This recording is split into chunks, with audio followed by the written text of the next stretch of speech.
What is up, fanboys and fangirls? Welcome to another episode of A Review to a Kill here from fanboysanonymous.com. We are rounding out our From Recap with Love variation of this series, where we are doing our tier lists and our Mount Rushmores and all the kind of discussion that we were doing about the James Bond series in retrospect from watching all the movies. We've ranked the villains, the henchmen, the allies, the gadgets, all pretty much everything that we possibly could.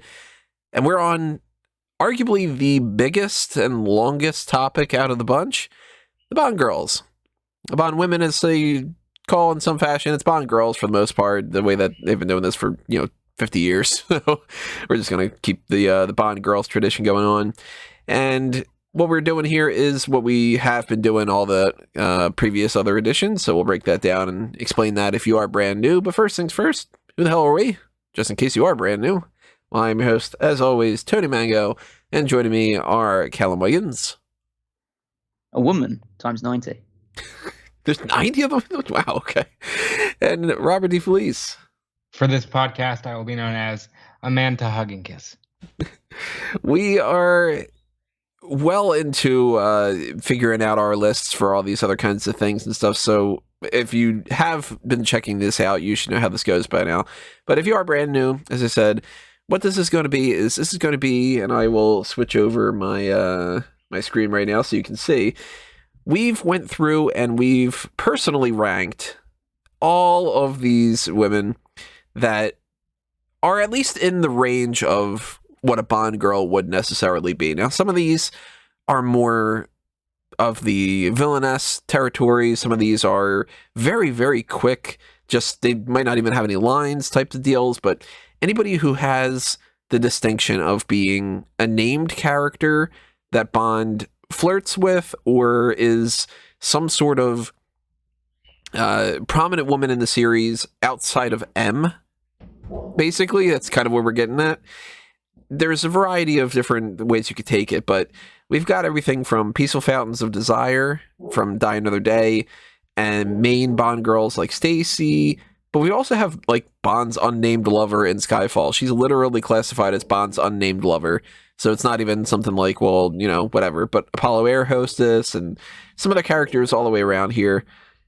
So obviously we have our different opinions when it comes to their attractiveness, the quality of the character, their impact on the series, whatever it might be, for a wide variety of characters, the harem girl and museum guide, all the way up to more prominent characters, like Vesper and such. We have one that we all agree with on a different capacity too. We are not going to go individually and kind of compare and contrast all of this. We're showing you this right now on the screen just so you can kind of pause the screen and see how we actually go for every single one of these. But actually, this list will be up, and every list that we have will be up on a spreadsheet that everybody can check out down the line. But what we will do is when we go over to the tier list part, we will be separating these in these kinds of tiers. So S tier, of course, the God tier, essentially the best of the best, far above everybody else. You start working your way down the list a little bit till you go to the F tier, which is just the worst of the worst. These are you forget that they even exist. They don't really do anything well. They, are just bottom of the barrel types. And then eventually we will get around to the Mount Rushmore. And the way that the Mount Rushmore works is we pick the 4 that we feel, if you needed to say to somebody, here are the 4 pillars of what a Bond girl is, that's what they are. It could be just the 4 that we consider the best, or it could be 4 that are the best of certain types. Maybe it's like the true love type of thing for Bond. Maybe it's just, wow, this one's the most attractive that we can all agree on. But whatever it is, we kind of, the 3 of us, we put it together and we sort it all out. So where do you guys want to start here? Should we just start with addressing the Moneypenny situation, you think? Just kind of set the tone? I think so. I think that's fair. I mean, she's number 1 on all of our lists. Moneypenny is... she is an anomaly with the series because she is in far, far, far more movies than anybody else. and she is the longest running Bond girl, but she's never really been a true Bond girl in the sense of a Honey Ryder or Cara Milovy or anybody who, at the end of the movie, they end up with Bond, they sleep with Bond for sure throughout the movie, whatever it might be. But she's Moneypenny, and she flirts with Bond in every single movie. There's that scene in Die Another Day where she very, very clearly, that's 100% at this point, she wants Bond for real. It's not just a tete-a-tete. And you can argue that she's maybe the main Bond girl of Skyfall, although it's an oddball movie because it's really sort of M. I don't think we would be ranking M in the same capacity. It's not like Bond's got that kind of relationship. It's a little creepy if you rank the motherly relationship in this kind of list. But we all kind of had this agreement on our own and then separately that, and together, I should say, that's two of the same things, that she sort of stands in a league of her own. That's why we have the color coding here, where we don't really want to necessarily classify her in the same capacity, but we can't just ignore the Moneypenny thing. So I think that we're all in agreement S tier for Moneypenny, but with the idea in mind that maybe she doesn't necessarily go on the Mount Rushmore, because maybe she's more of like the Lincoln Memorial or the Statue of Liberty or something. You know what I mean? I'd say she's completely barred from being on the Mount Rushmore. It would be weird, right? Yeah, she fails to meet one of the major criteria of being a Bond girl, which is she has never actually encountered the magic penis. She's never slept with Bond. So, well, we will come back around to the Moneypenny thing on the Mount Rushmore, but we all think, S tier in that capacity. Just, I mean, if we added another tier in front of that, it would be that kind of deal, but we don't need to add another one. S tier is good enough for when it comes to that. Eve Moneypenny, though, I do have separate, because I do feel like that character is a little kind of nuanced in a different way. You guys think that we should just keep that as the same, or do you think that we should maybe place her elsewhere? What do you think, Callum? Because it's tough for me. I would say we've got about 90 people here, so why make it more complicated?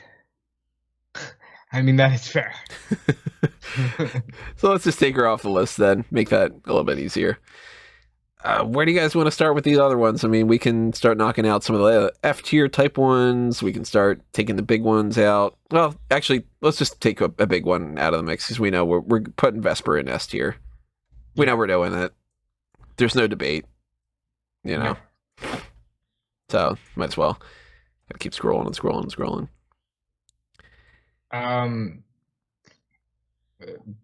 Bambi and Thumper we've referenced a couple times on this podcast. Tony doesn't like them. I think they're fine. I think Callum might be indifferent. What does that bring out to, a D or an E? I'd say D. I put D. I don't know if I'd quite go F, because they serve a purpose, even though the purpose is really stupid, where it's just, they're the types that, like, they're not the most attractive in my mind. They are not all that memorable outside of laughing at the characters. It's really ridiculous, your turn, Bambi, and everything. I think I'd go E. There's worse. I'm sticking with D. So yeah, I'd stick with D. I just got a feeling we have so many of them that D tier is going to look like we might need to move them around. They're more fun than a lot of them. I'm putting, in my mind at the moment, I'm sticking F tier of people that have absolutely zero consequence whatsoever. E are people who do have consequence but I thought were completely bad, and D are people that have some fleeting moments of fun. And I actually quite like Bambi and Thumper, but I know we're not getting any higher than that. So, well, who would you classify as an F tier one? Dink. Oh, Dink is totally F tier. All right, then that's 3 for 3. Yeah, I mean, Dink literally, Bond says, leave. That's it. He slaps her on the ass, says man talk, and that's it. She's a very attractive woman, but I mean, there's a million very attractive women in this movie, so, Dink, yeah. What a waste of a character other than to show, hey, Bond gets laid before Bond gets laid. He's a very busy man. I would say an example of an E1 would probably be someone like Jenny Flex. So Jenny Flex is interesting. She is a villainess, and she's technically supposed to be a femme fatale, but in a movie where there's actually, let me bring another one into the mix here because we could just lump these together a little bit too. Pan Ho, F tier. Do you guys even remember Pan Ho? I can't remember who it is. Yeah.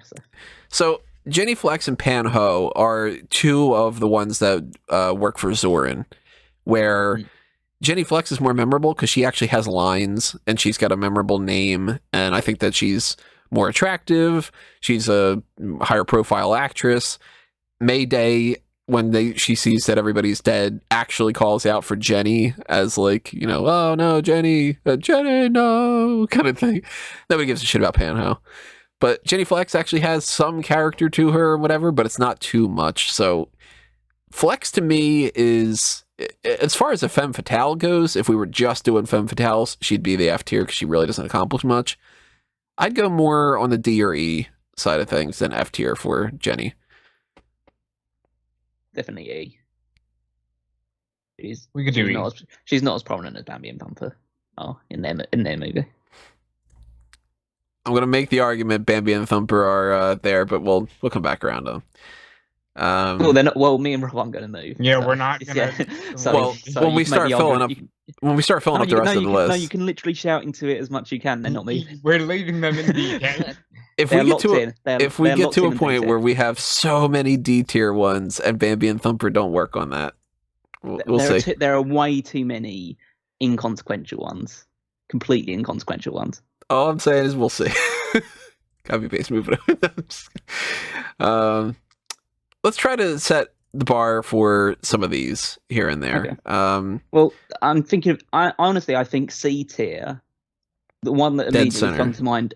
Yeah, the one that's front with C tier is Plenty O'Toole. Because she is memorable, but just by the strength of her name. Plenty O'Toole, even though she isn't actually, she doesn't feature that prominently, but everyone remembers Plenty O'Toole. Yeah, Plenty O'Toole is certainly not an A tier by any means.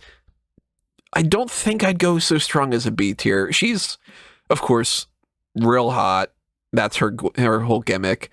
She's a fun character for what she's doing and everything. But yeah, I could see that being the C tier type. And I think that she's way above Bambi and Thumper, and that's kind of indicative of that. But Plenty O'Toole, very, very attractive, very fun type of character. The lowest I could possibly go is C tier. I don't know if I'd go quite B tier for her, so I'd say C for now too. I'd feel comfortable putting Elektra in A.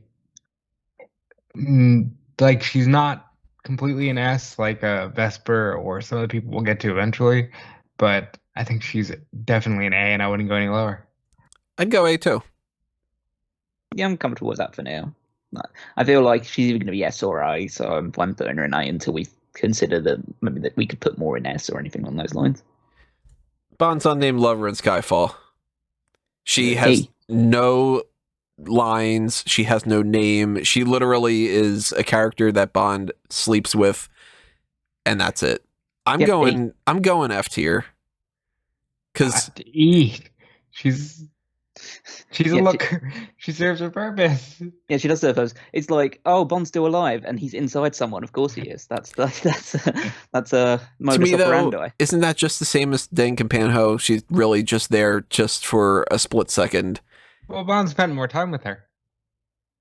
Yeah, and I feel like her scene is like it's quite impactful that when her scene comes on, whereas these two, like Pan Ho, is essentially a background character, just a slightly elevated background character, and Dink has one interaction with Bond where she's just putting lotion on him and then goes off screen. She might as well have been like a contest winner. I know you could probably say the same thing about the woman in Skyfall as well, but I feel like right, she doesn't even have a name. Like, they don't even bother to give her a name. Yeah, but she's got more screen time than Dink. Yeah, I don't care, but I remember that thing. I didn't even know who Pan Ho was. So I think she's E tier. I don't think she has much more screen time than Dink. Again, I know who Dink is just because she was so unbelievably irrelevant, but I don't think the same thing about the unnamed lover. So I'm happy with putting her in A. Oh, that's 2 votes free, so put her in there. Where are we putting Jinx? Jinx. The highest I could go is B, I think. I think she should anchor the B. Yeah, she seems like a good, solid B fit there. I mean, to be fair, she's one of the best, most attractive Bond girls. Talk about getting somebody in their prime. And Yeah, I mean, Halle Berry, if we're going just pure attractiveness, which we did a whole separate thing before, but that's more just personal taste, so we can't really do like a, unified ranking. If we go pure attractiveness, I mean, she's S tier. Halle Berry is gorgeous. Absolutely. But she is she's the Bond girl in one of the worst Bond movies, so. And she's got some really bad lines, and she's just, there's better versions of that character, I'm gonna look through some ones. What do we go with Fiona? Fiona, to me, S or A. Can't go any lower than that. I'd consider putting her S tier. I think she is easily, if she's not number 1, she's number 2 on Femme Fatales.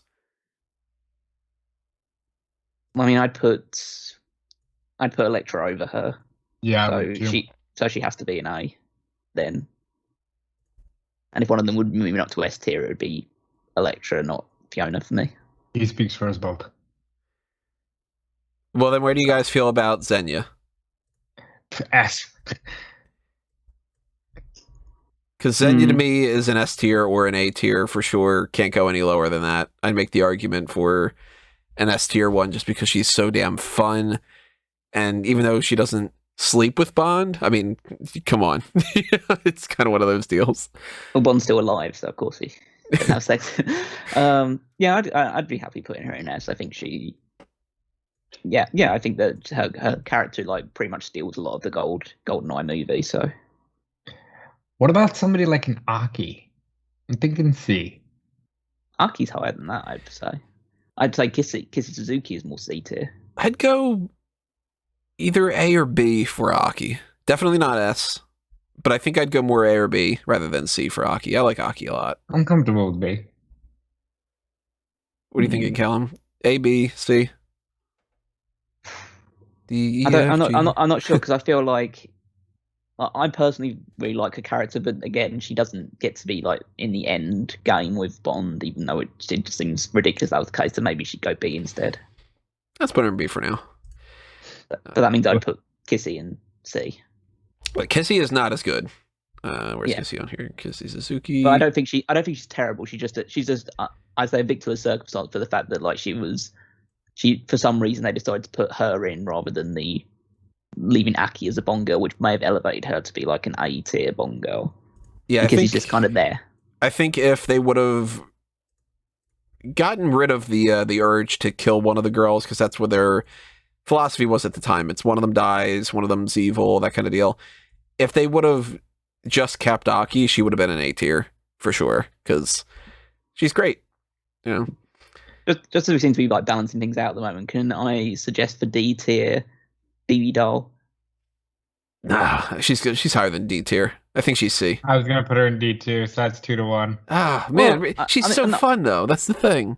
I think there's an argument for C. There could be an argument for C. I just feel like there's the case like that she serves no purpose in the movie that she's in. She's Bond just doesn't there even want to be to a hot sleep with girl. her. I think that should demote her a little bit. But she's such a more prominent character than Bambi and Thumper, and she's way more fun than Bambi and Thumper, right? Bambi and Thumper have one little action scene that Bond ends up just shoving their heads into the hot tub. BB's got the whole gimmick of, wanting to fuck Bond, wanting to fuck Eric, like, that kind of deal. I think she's a C. Doesn't necessarily mean better. But yeah, I can settle for C at this point. All right. Maybe a D1 is like Molly Warmflash. Yeah.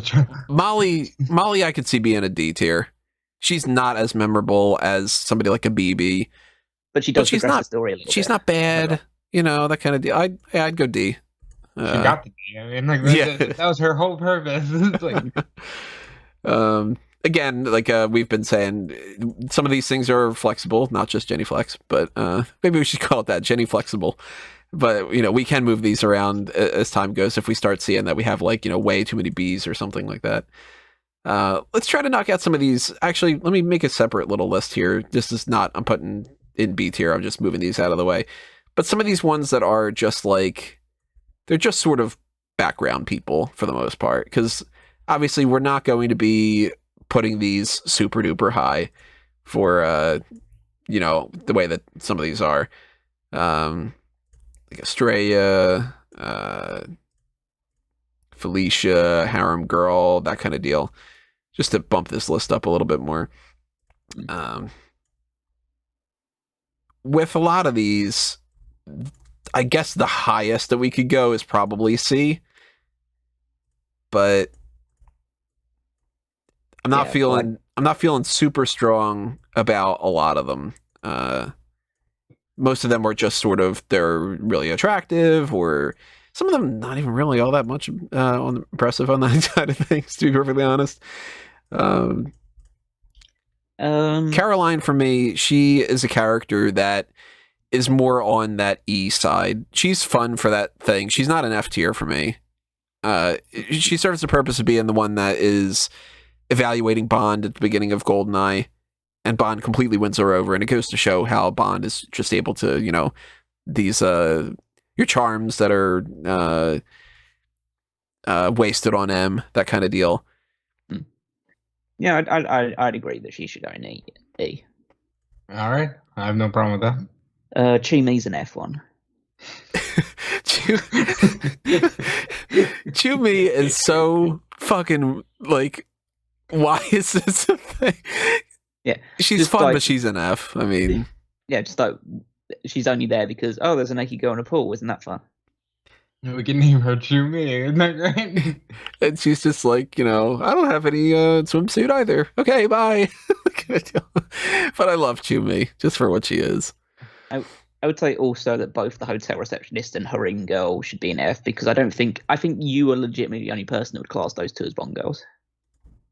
Oh, they're listed on a lot of those things. We know that Bond fucks the harem girl. So, the Bond girls. But, yeah, they're Fs, because who fucking cares, I'd say Benita is one that I know of, so I'd probably put her in D. I'd go E for Bonita at most. Bonita's from the beginning of Goldfinger. She is, she clearly is from some previous mission and some kind of, femme fatale in that fashion, but we don't really get to see much from her. So, again, to me, I'd move Bambi and Thumper down to E, and I'd have Bonita at E. Sure. Yep. Okay. I don't have any strong feelings about that one anyway, so. Now, Estrella... Oh, air hostess, I couldn't even tell you. Well, she's in the same category as... well, I think it's only like one or two. There's only like two or three women that are essentially, this is the girl that Roger Moore is kissing at the start of the movie. Yeah, pretty much. All right. So she is a femme fatale in the sense that she clearly has something going on for Bond. She turns on him, and then she magically just doesn't exist in the airplane anymore. It's like they don't address her in any fashion. So, I mean, she's hot, but...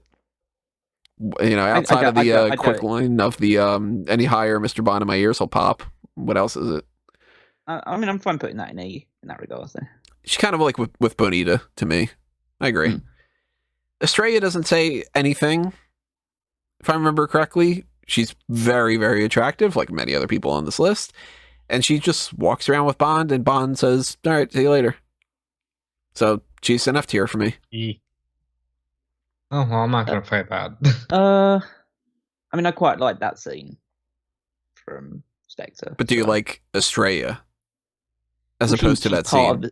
Well, she's part of the scene. Because she's only in the very beginning of it. Bond leaves her, then he goes and walks around the whole thing, and Yeah, I guess so, but it's the same way. I'm putting that in the same vein as the Bond's unnamed lover thing. It's just like, because she's involved in a memorable scene, it actually elevates her higher. Because I feel like all the other girls we've got listed in F tier, like, you literally just could get rid of them. And it's nothing. Bond, there at least has to be a woman in that scene for it to kind of work. Well, if we go with just memorable, wouldn't Chubby be memorable? Well, I know of her, but it's just because, like, if you could take that scene out of the movie and it doesn't change the movie at all. Well, you could change Estrella's not in there. That doesn't. Well, it does, because you need Bond to be like with the woman and going into the hotel room, and then Bond leaving, because that's the joke. That's the funny thing about the entire thing, and like, it transitions onwards. I feel like her role is more significant than Chumi, so I put her in A. To be fair, though, Chumi is the reason why Bond's able to take the shirt off. I'm just saying though, like, hang our hats on. if it ends up being, Chumi's the reason why he takes the thing off and he's got the fake nipple. She does institute that. Well, I think Chumi's got a bigger part of it than Bond's unnamed lover. I'd make the argument to switch those two, if anything. Well, that's not happening, so yeah. So, fine, we'll keep Australia in F then. Yeah. Ling is at the beginning of You Only Live Twice. She turns on Bond for seemingly no reason, and the whole thing's confusing. Well, it's a fake thing. It's a fake murder, so I assume she's involved in the fake murder. Yeah, it's just weird how all that's done. Like, who are they playing this up for, Well, I assume that they probably assume that their room was bugged or something like that, and so that, like, they'll see it.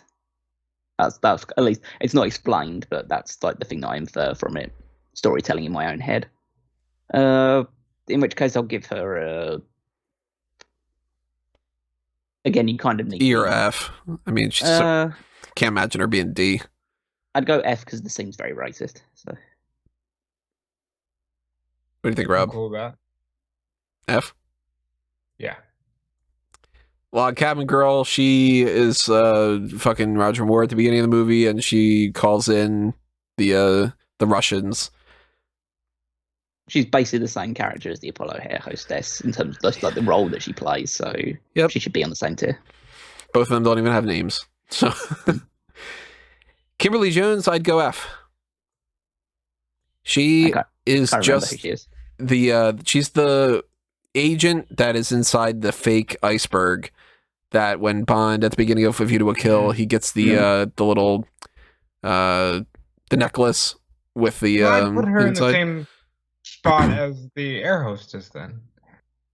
But she's on the positive side of things, and Bond just goes, "Hey, we got a couple days before you reach the base or something." So I don't know. I mean, I guess she's got a name. Maybe she goes up. I don't know. She's E or F. She's certainly not D. Because she's doing the same thing, except a little bit more part in the beginning. Other than Bond's just making out with somebody. Judgment Call, Callum. E or F? I think that she's F, because by that point the kind of running gag of Roger Moore's thing is overkill by that point. So fair enough. So Linda, beginning of Living Daylights, get rid of TLD there. Make that too. She's definitely E or F. I put her in E. Yeah, I'd be happy putting her in E as well. I think the line that Bond says is funny enough to merit putting her a fly higher up. Yeah, there's nothing but Playboys and tennis pros, and I need a real man. Bond pops up, just hangs up the phone, and then they, won't you join me? Better make that 2 hours, I kind of thing. Now, Marie is the one at the beginning of Diamonds Are Forever. She is one of the villains that Bond questions to try to get some information about Blofeld. He takes her top off. You see her boobs. It's positive on her end, but that's really it. So she's an F tier in my mind. She's is that the? It wasn't the first time that we'd seen tits in a Bond movie, because that was in on Her Majesty's Secret Service, right? I think so. You see we Rosie's definitely see Bartlett's, but yeah. So in which case, then she can go in F. I do think it's kind of like, oh, good. Sean Connery's back. He's beating up a woman, which it's like he never left. So, one of the things that makes me go, oh, she goes into F is, even for Bond fans, if you were to say to me, what do you think about Marie? People will go, who's Marie? Whereas something like Harem Girl. Yeah, like the Harem Girl will be like, wait, the Harem Girl? What was that? Okay, that's it's Spy Who Loved Me. Oh, okay, well, I don't remember what she even looks like, let alone anything. She doesn't say anything. That kind of deal. Whereas something like, like a Jenny Flex, I'd be like, Okay, so Jenny Flex is the one from Movie to a Kill, and like we would know that more. Marie, nobody knows Marie. Same thing with Felicia. Felicia's pretty awful. She's from The Spy Who Loved Me. She's the one that Bond flirts with. And then for some reason, she sees the gun and she goes, no! And then Bond moves her out of the way and she gets killed. F tier, in my mind. Yeah, I'm cool with that as well. Pretty girl, bad Okay, acting, that kind of deal. Good, you're moving some of these more. Yeah, I'm grabbing some of the ones that I remember being like pretty non-consequential in the grand scheme of things. So Museum Guide is from Moonraker. She is the pretty blonde who just, oh, if you try to steal the thing, ha ha ha, the alarm's going to go off. That's F, yeah. Yeah. Yeah, pretty much. She's there to be, hey, look at that. That's the pretty girl from before. She's one of Hugo Drax's, master race types of people. She's got more lines than the other one. Where's the other one that's on this list? Blonde Beauty, Vanini Glass. Yep, she is F. Because she's way less than even Museum Guide, so... But there's different levels to this thing, too, so don't think of it this way. Like, we don't have to move her over to here just because she's way better than that. No, there's levels to the F tiers and stuff. Yeah. A few other ones as well, so... And I think Mademoiselle Laporte is an F. So she is the beginning of Thunderball. She really doesn't do all that much. She's E at most. I'm pretty happy putting her in F just because, but as far as we're aware, there's no romantic attachment towards Bond. She's just the wife of someone who died. Yeah. Yeah, let's go F. Corinne Venue. She is the agent from Canada that Bond, thankfully, is able to tell, hey, you're getting duped here in Quantum of Solace. So she's not quite a Bond girl. Bond doesn't flirt with her. Bond doesn't, in any capacity like that. She's labeled as a Bond girl in a lot of different things. That's why I included her. She really kind of almost shouldn't be. So I'd put her in F because she really doesn't serve that purpose. She's great for the part of being, wow, she looks a little bit like Vesper and they're playing the game and all that. But I mean, as far as Bond girl-esque rankings, I think F. I think personally she's one of the ones that benefits from being in a very good scene. So I'd put her in E for that reason. I do like the scene. And I mean, our list is very extensive, so I'd put her in E, just because if she's in a memorable scene, more power to her. Saeed is memorable. Yes, I think she's D. I think she's I've already got D. I think she's D. She's funny, I've lost my charm. Yeah. Not from where I'm standing, that kind of deal. She's fun. She's not quite as memorable as a Plenty O'Toole or Kissy Suzuki, so that's why I'd put her in D. I'm sure I'm gonna get told no here, but can we put Vita and Zora in D just for the memorable? Settle things the Gypsy way. Yeah. So to be fair, that's a lot of fun. And they're prominent for they kind of take up a lot of time, Yeah. They would settle things in the Gypsy way. I'd be cool with putting them in D. Why not? Yeah.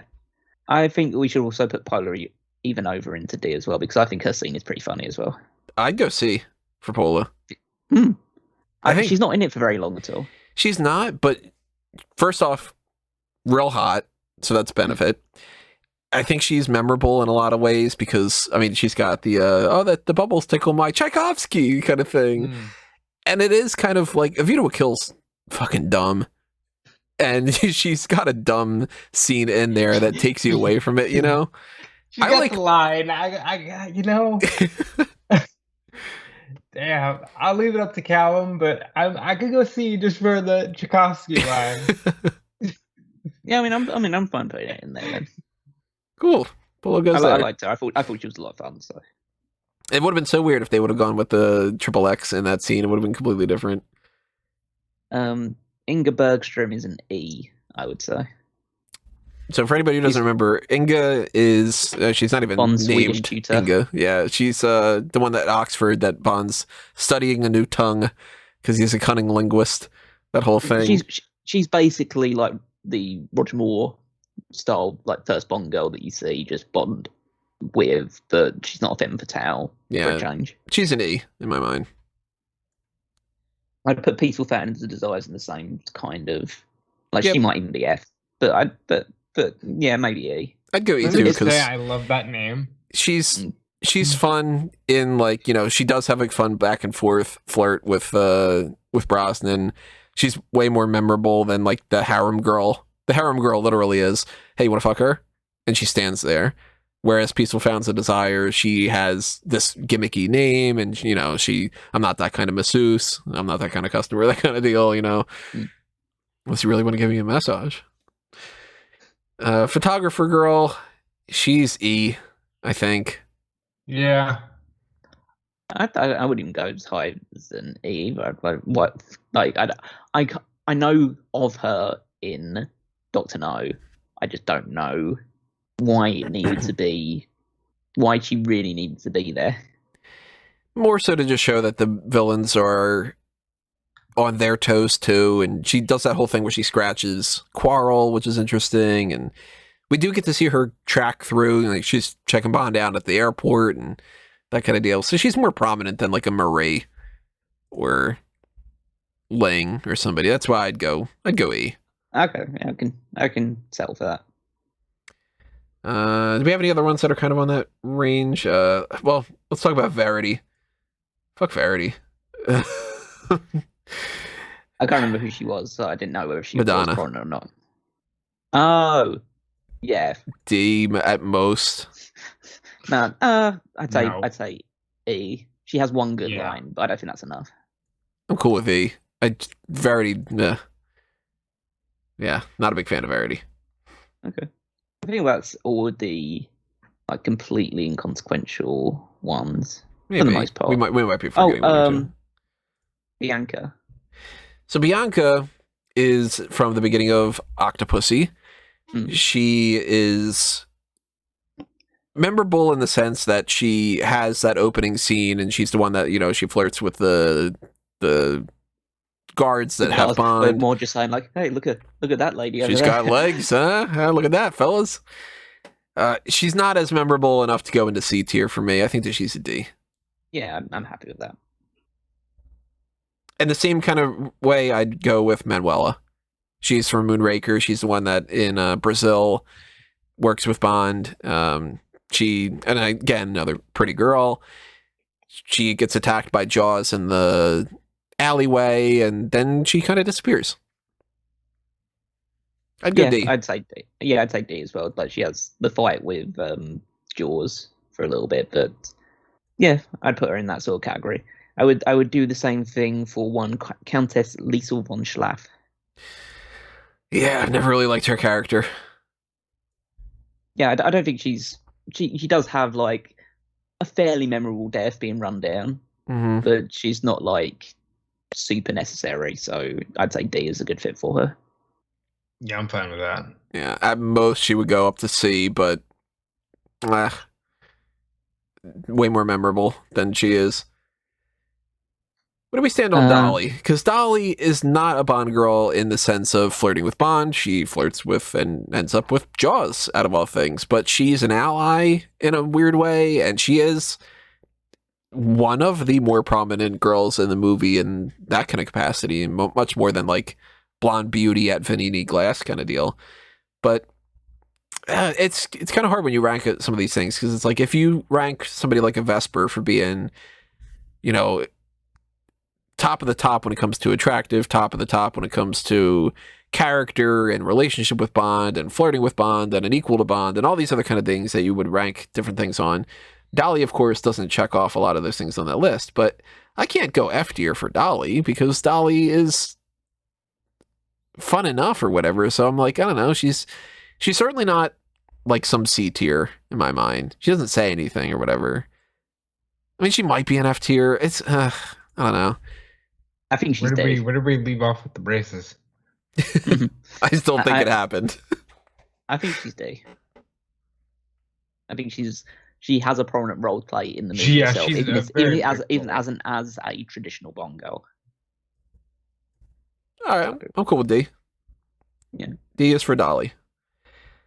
Let's go with something that we would add more to the A and B tier because we're knocking these out. We've been trying to get rid of some of the dead weight that we don't really want to discuss too much. Well, let's knock out a few A's then. I will go. Well, I would say the first A I would probably bring up from this one then is going to be.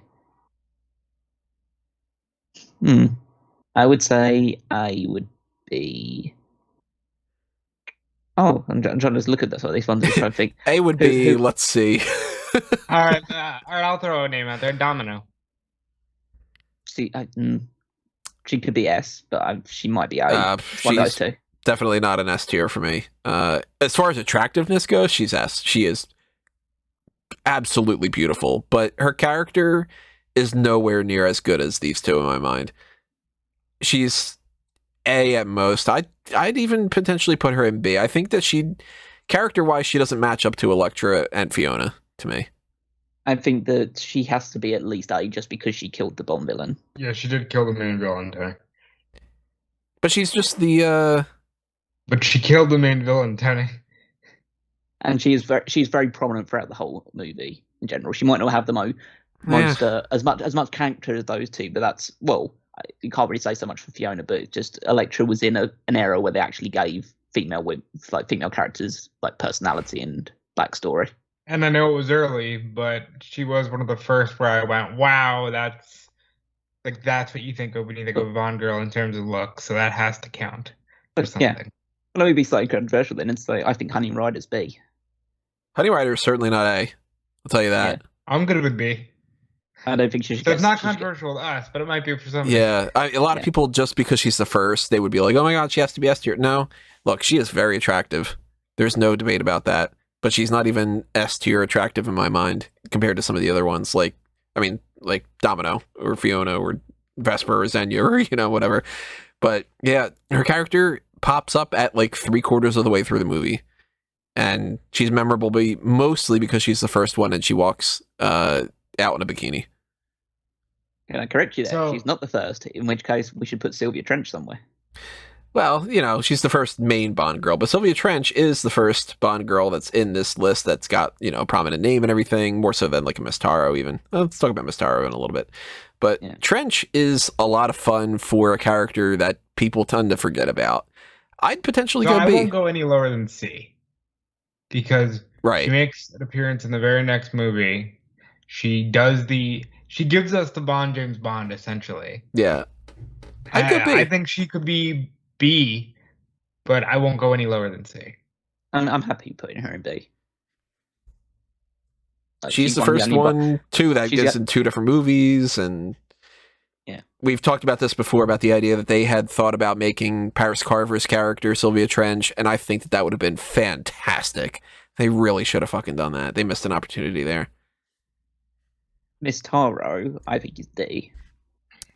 Taro, to me, I honestly did not have high up on the list before I had seen Dr. No again this year, because Dr. No is one of the ones that I don't watch all that often, so she wasn't all that memorable. But I will say, rewatching Dr. No this time around massively shot up on my list. She was an F tier that, if I remembered her an F tier, I'd go C for Miss Taro. She's the first femme fatale.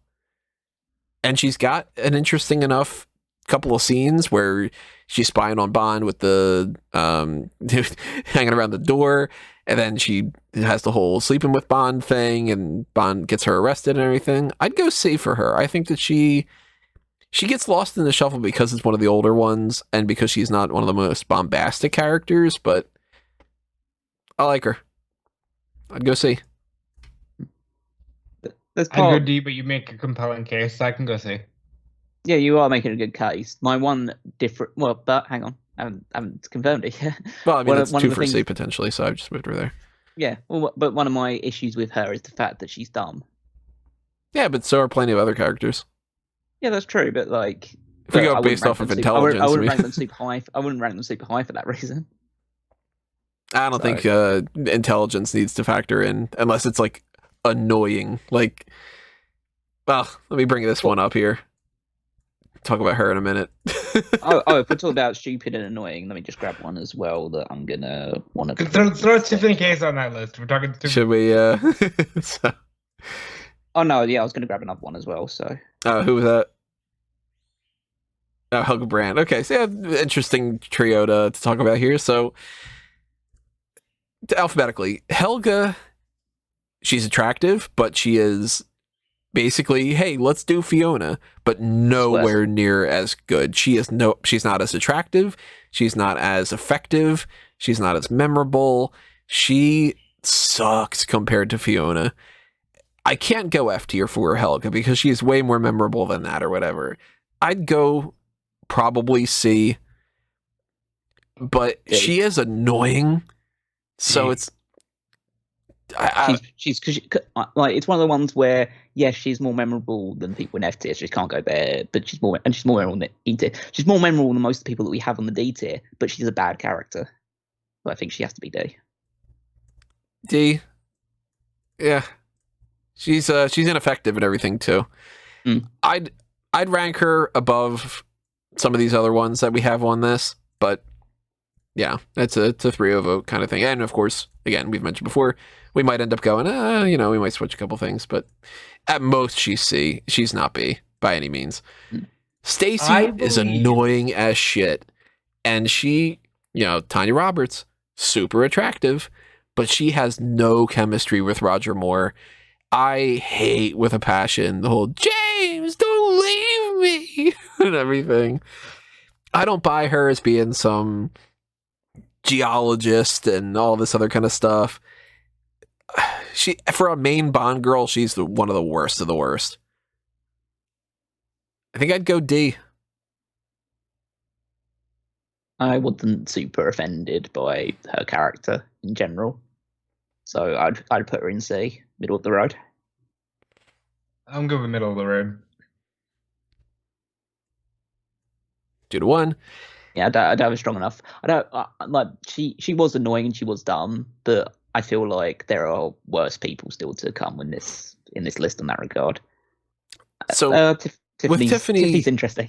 Tiffany's interesting because if you rank her just from the first scene that she's in, she's practically A tier.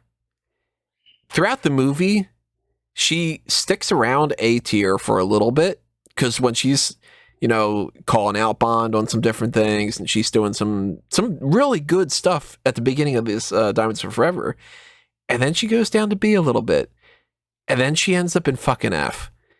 Okay, so I'm glad you said that because to me, and I've openly stated this on several podcasts, she is the worst main Bond girl because it's like James and the Magic Penis just took every bit of intelligence and character out of her. I don't know what happened there, but she is awful. And by the end of the movie, she's stupid. She's ineffective. She can't even throw a cake. I mean, like, come on. I know we won't go F, but E at least. Yeah, I kind of find her dumbness a little bit endearing, just because she has she's.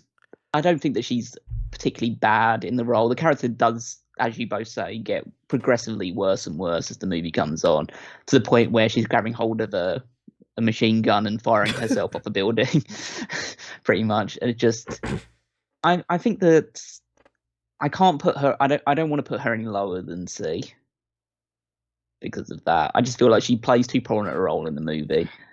She feels like two different characters, doesn't she? I mean, to an extent, yeah. But I even think when she gets worse, she's still like there and she's still doing stuff and is taking up a lot of the action and involvement in that regard. So I think that because she's more prominent than Bammy Thumper, and I don't think she's as bad a character as Helga is bad, I'd have to say C. She's definitely not. She's one of the worst main Bond girls. Like, look, I get it. It's just like that. the regression there just offended me so much. But I get it. Like, I understand. I think realistically, considering the people that we have in E and F, then even the worst main Bond girl can't go any lower than D. It would be hard to make the case for it at the very least. Yeah, you'd have to be like really detrimental to the whole movie. And I do agree as far this as is a more selective list than maybe, but we've got a lot of people on here. So I would say that even though me and Tony at least are in agreement that Diamonds Are Forever is one of the worst Bond movies, I think Tiffany is a very small part to play in that why it's bad. She definitely doesn't help improve it significantly, but there are many, many bigger fish to fry than Tiffany is. I think if you take out maybe 2 scenes of Tiffany being a complete bimbo, she ends up being a much higher tier character because she's very, very attractive. She's underrated attractive. One of the best looking ones that people don't bring up in my mind. And she is a fun character. Like, I love the part with the playing the game at the casino and the kid gets all pissed. Hey, she didn't even get she didn't even win or whatever. And she's just like, shove it up your ass or whatever she says. I'm forgetting exactly. Blow it out your ass, maybe something like that. Like, she's fun like that. But then they just write her as this complete idiot for a portion of this. And it feels like she's half like some kind of a intellectual equal and half a complete idiot. So 2 different types of characters. Balances out to a C in my mind. I just noticed another really minor character that we shouldn't really still be involved in this thing, which is Penelope. Yeah. At least at the most she's an E. She might even be F. Yeah. Because she's brought in as the assistant to Moneypenny, and then that's the only thing she's there for is just that one scene. And you know what? This is kind of harsh, but her entire purpose is to be, look at the hot new Moneypenny. I don't think she's all that hot. So it's kind of like... I mean, I'm glad you said it, because that means I don't have to. So she's maybe D or E, because she doesn't really... She can't be D. I can't put her in D. Yeah. Look at all the people you got in D. She's involved in one scene, and even in the scene that she's supposed to. I assume they thought, if this scene goes over well, then we could feature her as in movies going forward. But obviously, that faded away really quickly. And her name isn't even a funny thing, right? It's just somebody's actual name. Somebody from For Your Eyes Only that they were like, if I remember correctly, it was For Your Eyes Only, where they were like, oh my god, that name's funny. Can we use your name in one of these other future movies? And that would only be funny if Bond at one point said the line to, is there a Mr. Smallbone? Or any kind of real pun on the Smallbone thing. It's just, I don't like Penelope. It would be a great line if just, is there a Mr. Smallbone? It says, yes, there is actually. Oh, what, poor girl. I'd kind of make the case that she's F tier because it's offensive as well. They bring her on there to be isn't Moneypenny all old and shit? It's fuck you, she's Lois Maxwell, of course she's old. She's been a part of the series for 30 years. You know what I mean? Yeah, just amazing. Isn't Moneypenny old as Bond flirts with her? Who's probably older than Moneypenny is. Right. Fuck Penelope. Yeah. F tier. Fuck her. Yeah. Nancy, we forgot about Nancy. She is one of the girls from On Her Majesty's Secret Service.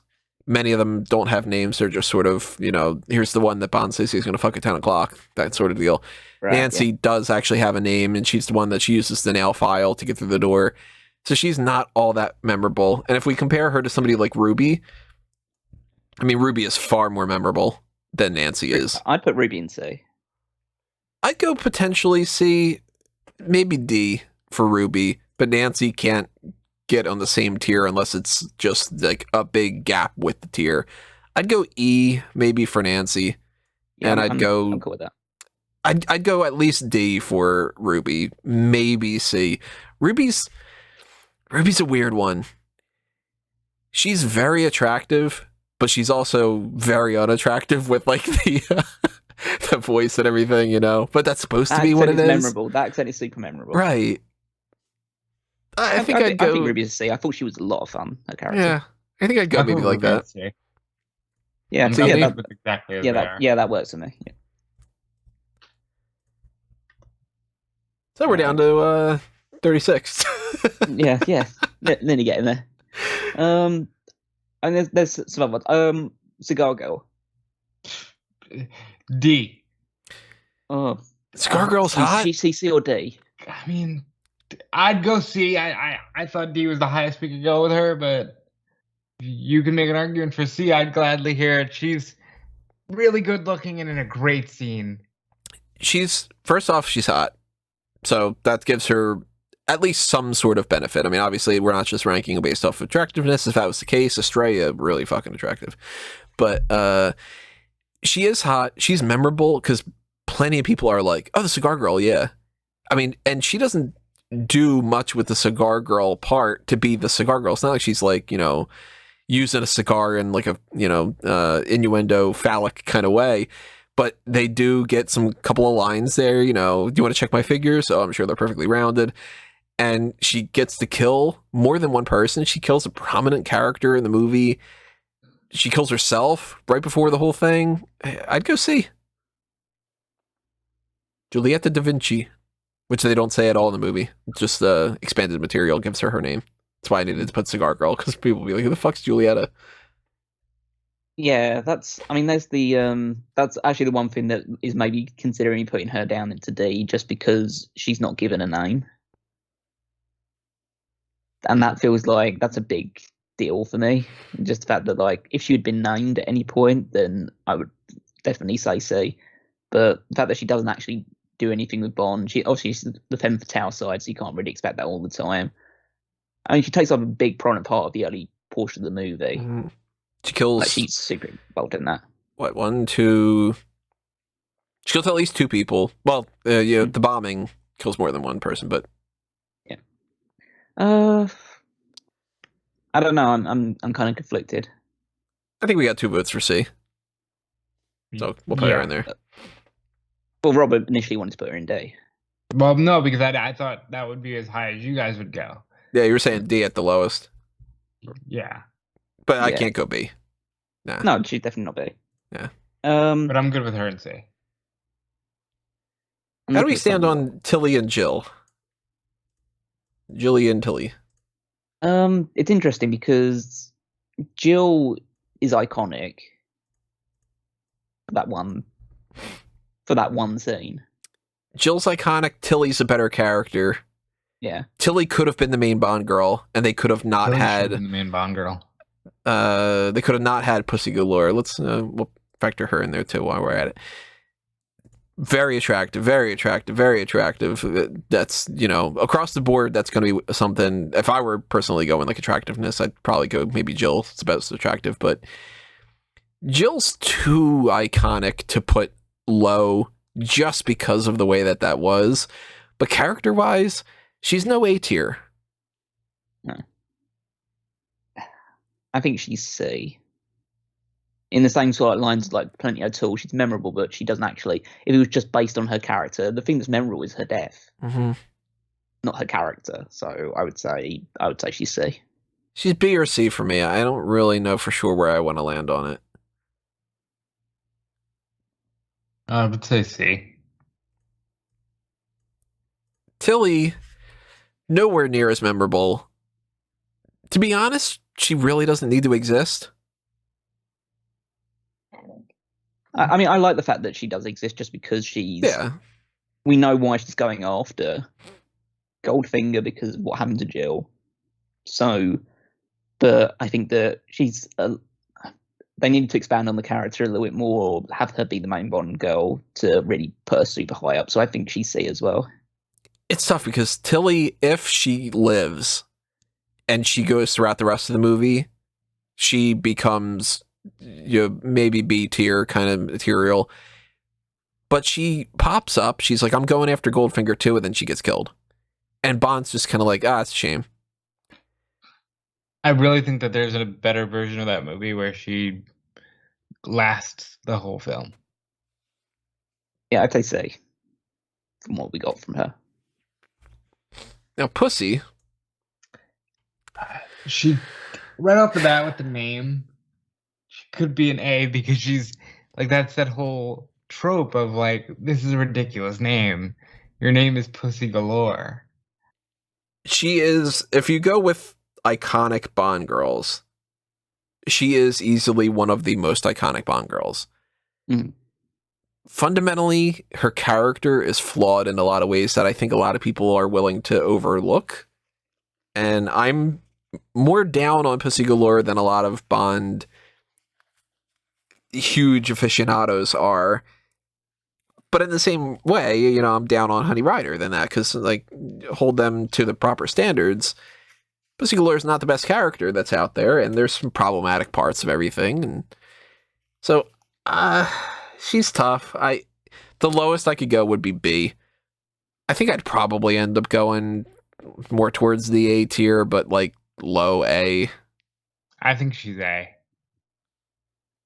I think What do you think, Cal? I think she's heavily overrated. I can agree with that, but still. Yeah. But she is iconic.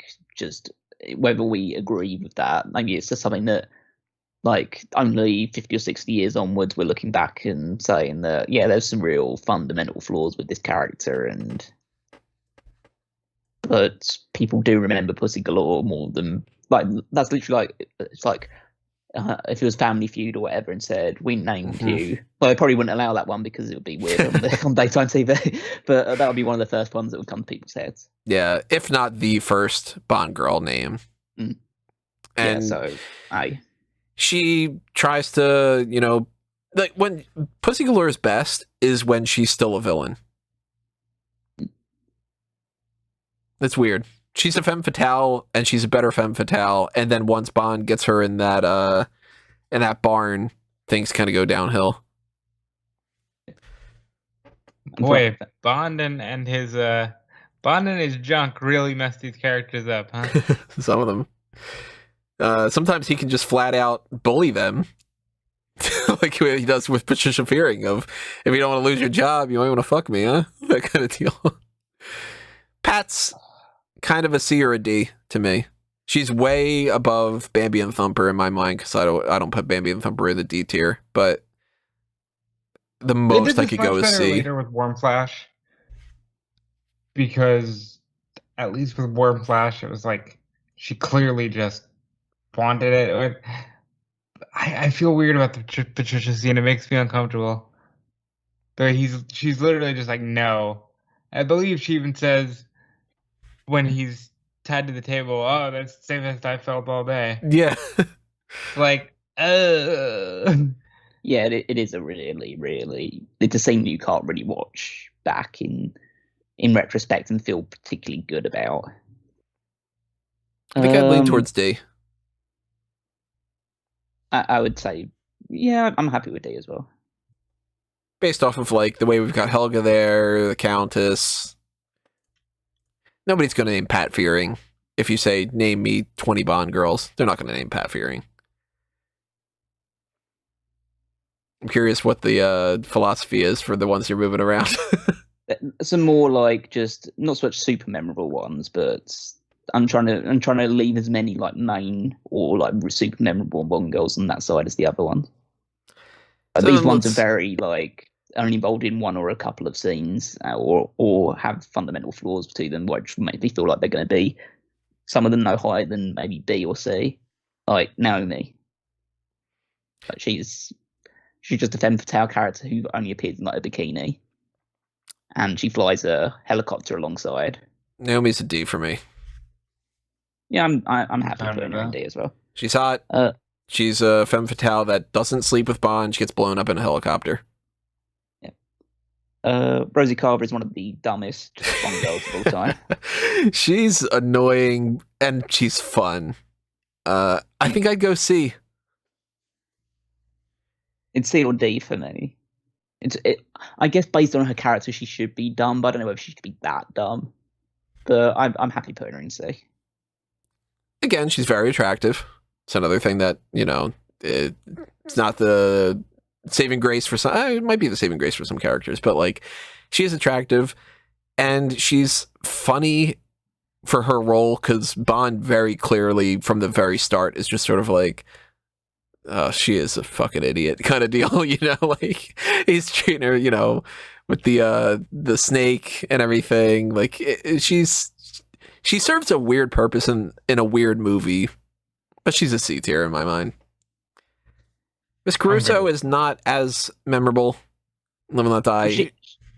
She's from the Apollo air hostess, the log cabin girl school of Roger Moore is boinking at the start of the movie. But she is her scene is more memorable than those two ones. D so at the most. D's. I think D. I'm comfortable with putting her in D. And Bond was very comfortable giving her the D. Lupe, I'm surprised you. I was surprised you put her in there because she's way more prominent. Well, she's prominent. I know you're more. Well, that's probably mainly due to the fact that you guys have more of an affinity towards the Timothy Dalton era than I do. I feel like she is prominent because the scene is pretty strong. I just don't feel like she wasn't a main Bond girl. That's probably part of the reason why I just kind of put her there at this point, because I was kind of like leaving as many main Bond girls on the left-hand side as I could. See, I'd go A for Lupe.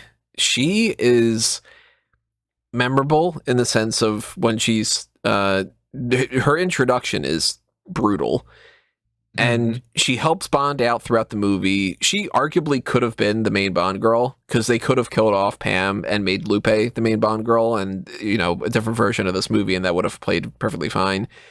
She survives. How rare is that for the beaten down girlfriend of the evil villain to actually make it through the movie? Because every one of these, for the most part, doesn't. And, like a Severine doesn't and everything. And she kind of holds a different kind of place in that sort of tier of the kept girl in my mind. Because she is actively trying to get rid of Sanchez. She's just in a position where she can't be more active about it, like, on an action side of things. I go A for Lupe.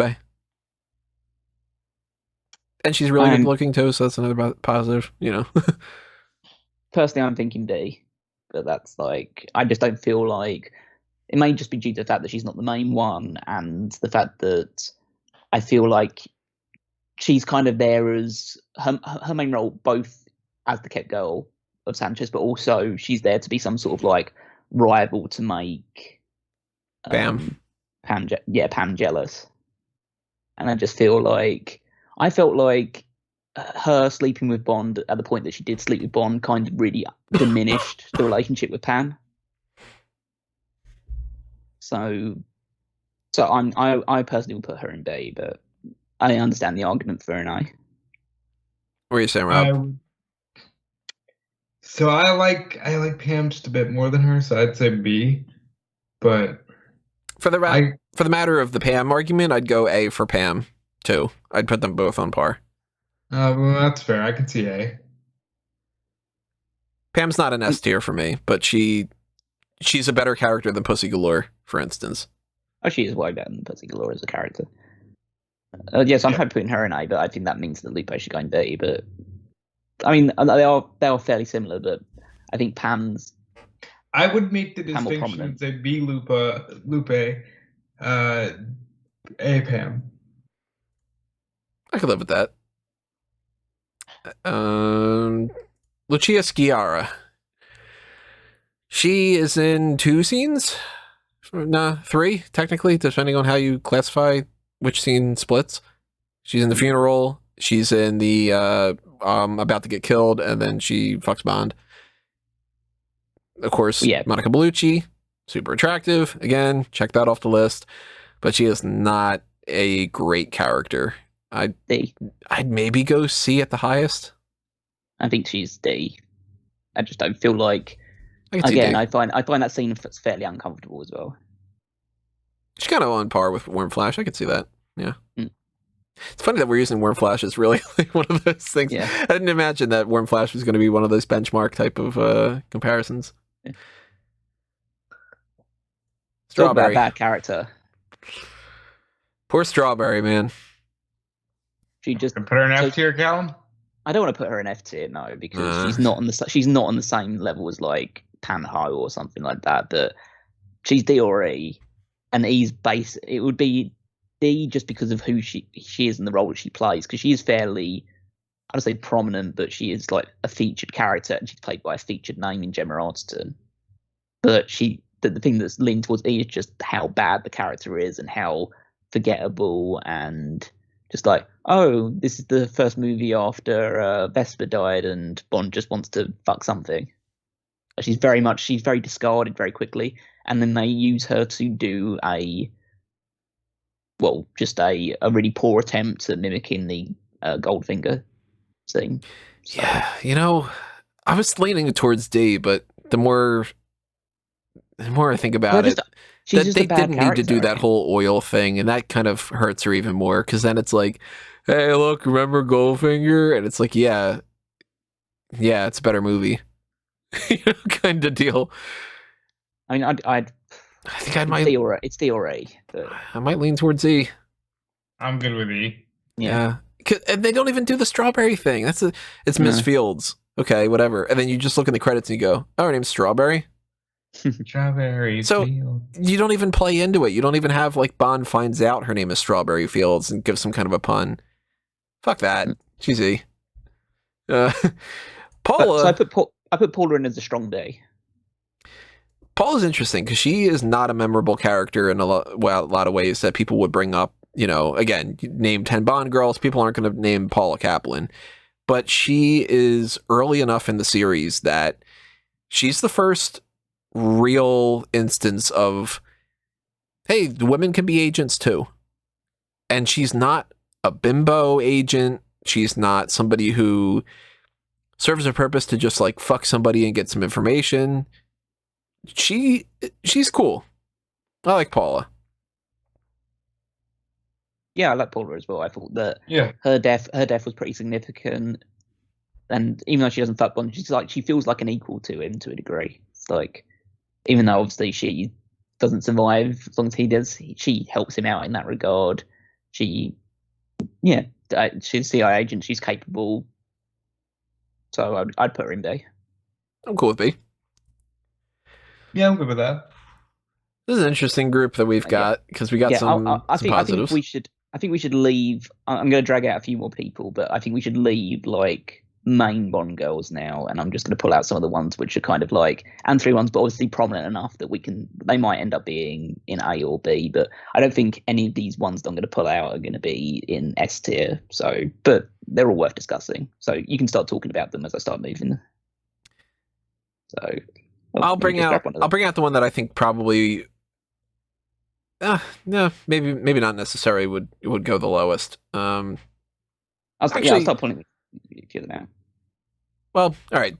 You pulled out Andrea. I like Andrea a lot. I think that she serves the purpose of the kept girl kind of character in a sad state of affairs where she wants out, and she's got this horrible person that she's with, and she gets killed from it. There's a memorable scene with the whole the shower scene, and then you're hurting my arm, I'll do much worse to you kind of thing, and the whole the line that I love because it's so fucking brutal of the he might use one of those bullets on you. That would be a shame. They're very expensive.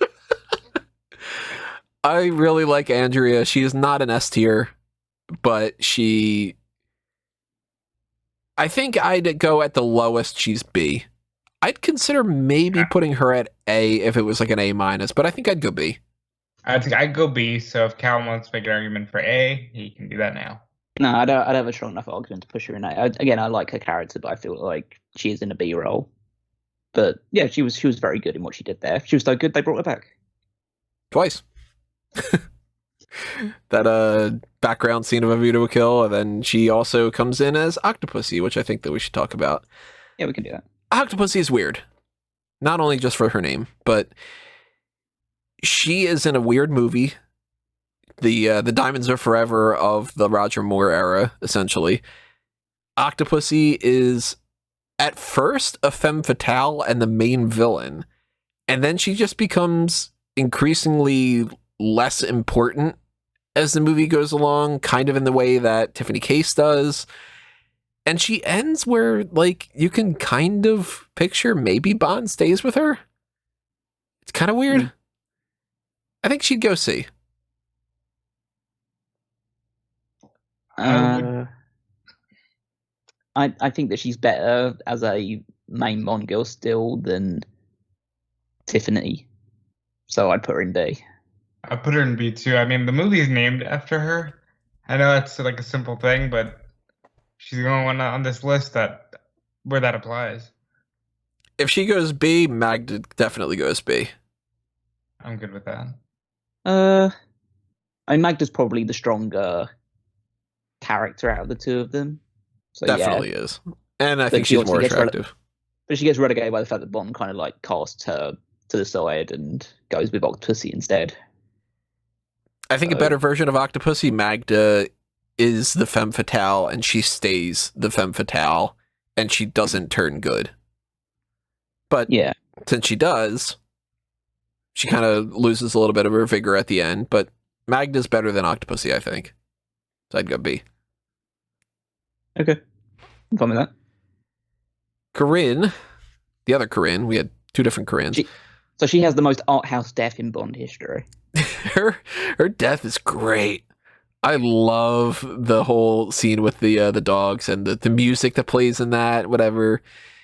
She's fun too in her own way because she's just like this flirty, kind of character. She's kind of in that sort of realm of like, she's there so Bond can sleep with her and get some information and she can die. She serves a lot of purposes for being a character that's not a main character and everything. I think I'd go C. Yeah, I was thinking of a B or C, so I think I'm happy putting her in C. I don't put her anywhere near as close as Lupe as far as importance goes. That's where I'd make the distinction about C. Fair. But I like Corinne. Put her in C. If we had like mini tiers, like a B- tier or a C+ tier, like that kind of thing, but we're not going to do that. That would take way too fucking long. It'd be way too confusing. Who do we go with next? Well, still got 3 sitting there. Yeah, but I'd go Miranda. I like Miranda. Miranda's interesting. I think she plays her character very well.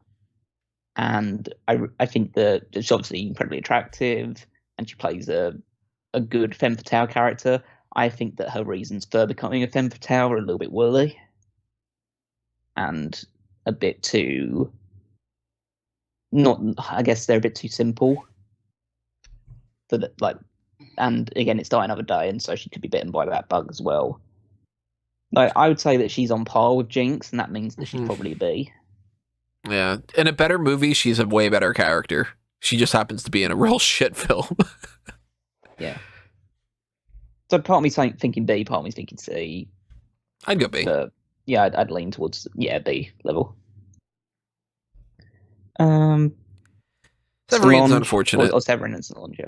Severine is, again, very attractive. I really like her character. She's only in 3 scenes, if I'm remembering correctly. She's in the casino, she's in the shower, and then she's in the death scene. Well, she's in the other one too, the jellyfish. All right. Oh yeah. It makes her like on the boat and also being led to her death, because then she goes away for a bit and then she comes back and dies. Yeah. So she is the girlfriend character. She's a sacrificial lamb character. She's somebody that Bond can sleep with, so she gets a little bit of a bonus for whatever you would call it, if there is a bonus for Bond actually sleeping with them, even though sometimes that's the death knell. Works for her with the death knell. She's not D tier for me. I don't know if I could go B for her. I think I'd probably lean more towards C. I think that her character was incredibly sympathetic. So personally, I thought that she played the role really well, and you see Bond shed away her, like, the strong femme fatale facade that she was putting on, and look into it and just realise that she's scared and she really wants to get out of this situation. And then just see the way that she dies was just like very, in the callous way that it happens, was just yeah, I personally would put her in B. I thought that she played her role excellently. B or C, Rob? Where are you going? I would put her in. I'd put her in B. I liked her.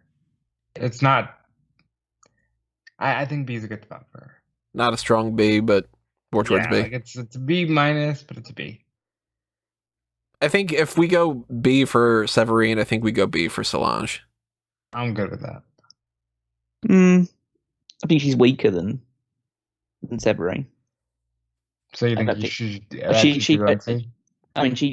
actually manages to appear in less scenes than Severine does, unless you count her scene as a corpse as well. So I would. She's fun.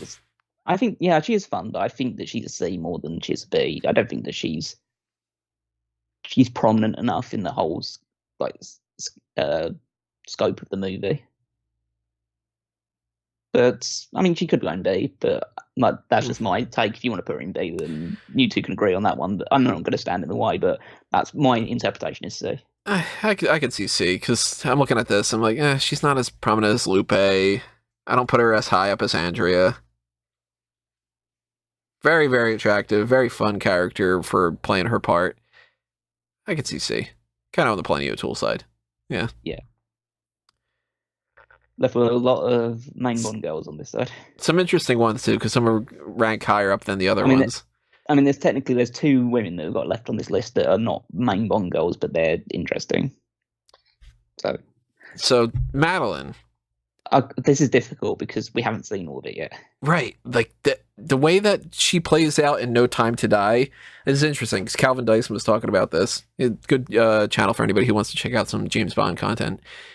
He brings up a good point. He says, No Time to Die can make Spectre a better movie. And if we end up really liking Madeline from No Time to Die, we're going to like Madeline better in retrospect from Spectre. But in Spectre, if that's all we can judge at this point, Madeline kind of sucks. Like, she does not have great chemistry with Daniel Craig. She's attractive, of course, but she's not the knockout type of attractive in my mind that, like, you see somebody like a Famke Janssen and you're like, jeez, in some of her scenes, like, my God, of course people are going to go nuts for her character. And somebody like a Domino, just like, she basically gets hired because of how good looking she is. Léa Seydoux is hired more for her acting and being attractive on top of that.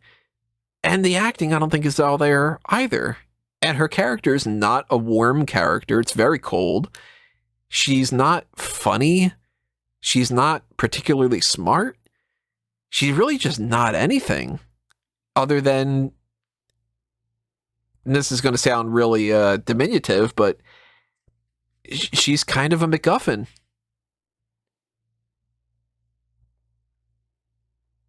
I don't get the reference. So MacGuffin is something in a movie that, it's a term that I think Hitchcock either made it up or he made it famous at the very least. A MacGuffin in a movie is something that the characters are going after, and it doesn't really matter what it is, so long as that they are going after something. So if it's like, for instance, in Pulp Fiction, it's the briefcase that Marcellus Wallace has, or the Maltese Falcon, or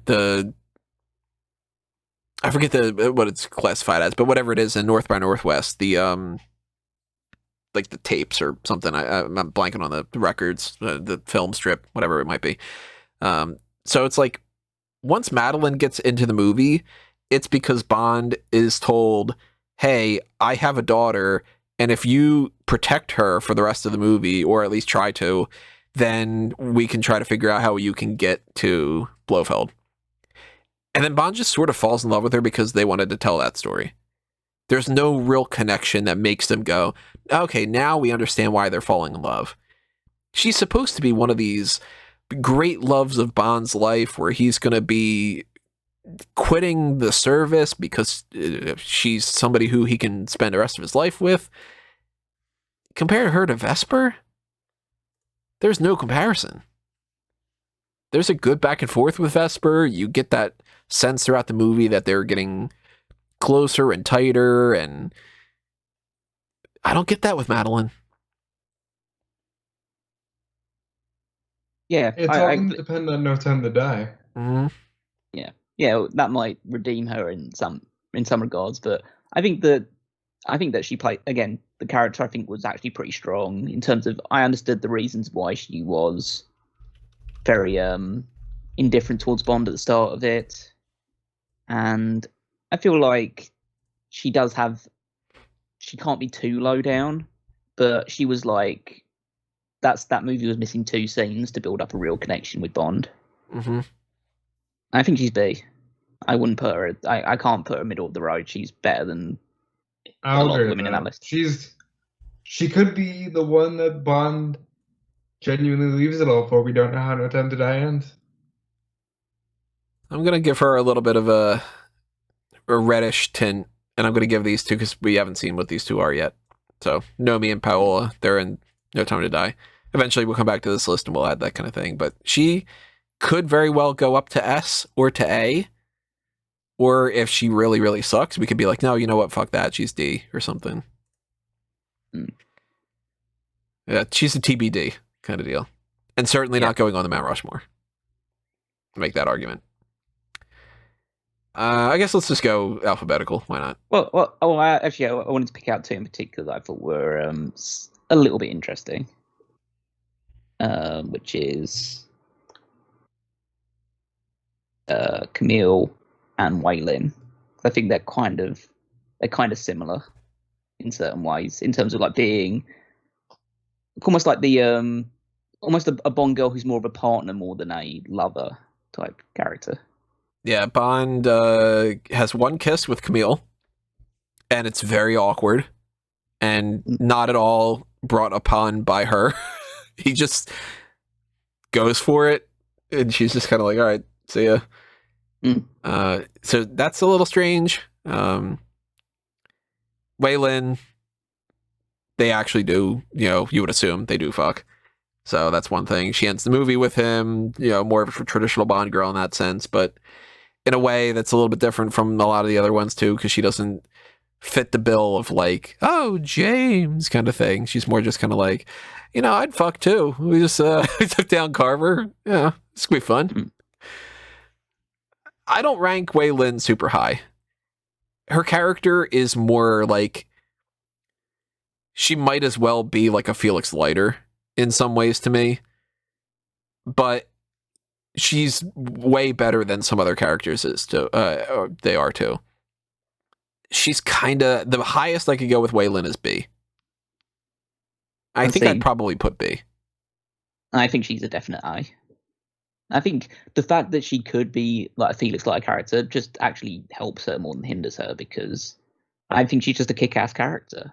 You don't need to have and again, she's an attractive woman, but you don't need to have like the bombshell kind of Bond girl. And I think she plays the role as like, an actual action hero. Like watching the actual movie, I kind of feel like, I can see why they toyed around the idea of doing a spin-off based on her character. They should have at least tried. So I think that she should be an A. She's stronger than a lot of the people I think on the B side. I'd put her in A because she could have easily gotten a spin-off series, and she was that good, and she was on par with James. Yeah, she was an equal. How do you rank as far as Jenks and Wei Lin? Because to me, I put them on the same kind of thing. That's why. I think Wei Lin a little bit higher just because the movie was better. Yeah, the movie's better, and Wei Lin is more, like, honestly, she comes across to me more legitimate, whereas Jinx is more... I guess Jinx is more of a blend of we want to say multiple types of Bond girls, but I feel like she was so heavy-handed that it was almost a parody. Whereas Wei Lin is kind of like, okay, this is an action star who's gone alongside Bond. I definitely don't go anywhere near A tier for Camille. See, I kind of think I would put her in A as well, personally, just because I feel like her backstory's strong. She had a purpose to be there as well. Like, again, I don't think that she was definitely as equal as Bond, and the movie's a lot worse, so that hurts her as well. But it's more about the case of, like, she got her revenge at the same time. But I would say that she's definitely probably more befitting a B than an A. I'd go B. Yeah, so I'd say B. Yeah, no. Thinking about it, she's not as strong as a lot of the people on the A side, so yeah, B. Like compare her to like Elektra, Fiona, Domino, that kind of thing. Pam even. Pam is more of a back and forth with Bond than Camille does. Pam does sleep with Bond. Pam is the main Bond girl that he ends with.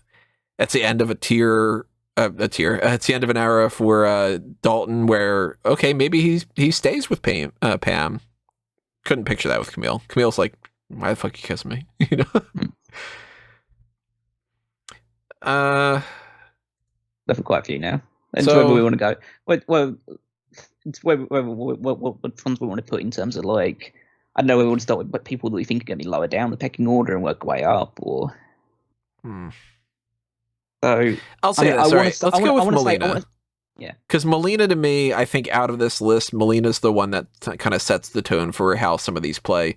Melina is kind of a C. Pretty girl, not really one of the better Bond women in my mind. At most, I could give her a B. I can't give her an A. I think she's a B. I think that the character is pretty good, and it's not like breathtaking or anything, good God, but again, she has a purpose of being there. She has a backstory, involvement in the movie itself. I think, yeah, attractive woman. I think she plays off the character. She plays off Moore's Bond well. I'd personally put her in a B. I don't think that she's. I feel like she's more comparable. As we get to these last names, they're bigger names, so I'm more comfortable with like. We gotta alright, make you're a in the distinction at top- some point, yeah. Yeah. I don't think any, with the exception of maybe one or two, I don't see any of them going lower than B. Actually, I would say I don't think any of these go. None of those go in D tier. I think the No. lowest is Dr. Christmas Jones. Well, I'd say that there's two that's potentially the worst, lowest ones, which are Dr. Christmas Jones and Mary Goodnight. So let's talk about those two. Move these over a little bit. And that's mainly because they fit. Well, it's two different things. One, Mary Goodnight fits into the bimbo Mhm. style airhead character, whereas I mean she's not a bimbo because like she's clearly not like sleeping around. She's clearly pining for Bond and waiting for Bond to notice her. But She's she kind is of an an airhead idiot. character. Yeah. She's an airhead style character. Whereas Dr. Christmas Jones is supposed to be a super intelligent character, but she's played by someone who is not very convincing in that role. It's funny because it's like Mary is exactly what they wanted Mary to be. Mm. She is an attractive airhead to laugh at. So they wrote her that way, and she pulls it off. Britt Eklund pulls the character off, but it's a different era, so we can't judge it based off of the same sort of 2021 mentality of like, okay, well, compared to like a Vesper, Mary sucks. But back in this time frame, it was like, okay, that's the pretty girl that Bond's gonna bang, and you know, she is serving like a comedic purpose and everything. So I like the Mary Goodnight character, but she's kind of insufferable in how stupid she is in some scenes as well. So for a character who starts off going, oh, it's the Rolls Royce thing and I'm so smart, and then she's in a bikini bumping into the what's it called, the Solix Agitator's gun that he gets in there, it's like, man, Mary, you're pulling a little bit of a Tiffany case here. I think at most she goes B. Yeah, But- B's the highest I put her. Maybe C. I feel like she's one of the most inconsequential of the main Bond girls. Like she just doesn't feel like she's super involved in the actual plot of the movie beyond the point where she does just get. I mean, the way she gets shoved in the captured and stuff boot like of the that. car. Yeah, shoved in the boot of the car. It just feels like that's when she gets like quote unquote involved in the movie. Up till that point, she's just like, okay, she talks to Bond and helps him out in a few bits and pieces, but it's like she's not actively involved in the mission. It feels like. Mhm. And then she just randomly gets stolen away because of like she came with him to sumo wrestling place. So I actually think that she's more suited for a C than a B. I'm comfortable with C. Now, Christmas. See, I know obviously, and everyone talks about this, that yes, Denise Richards was not strong in the role. She doesn't play that. She can't really play that sort of character that were designed to be.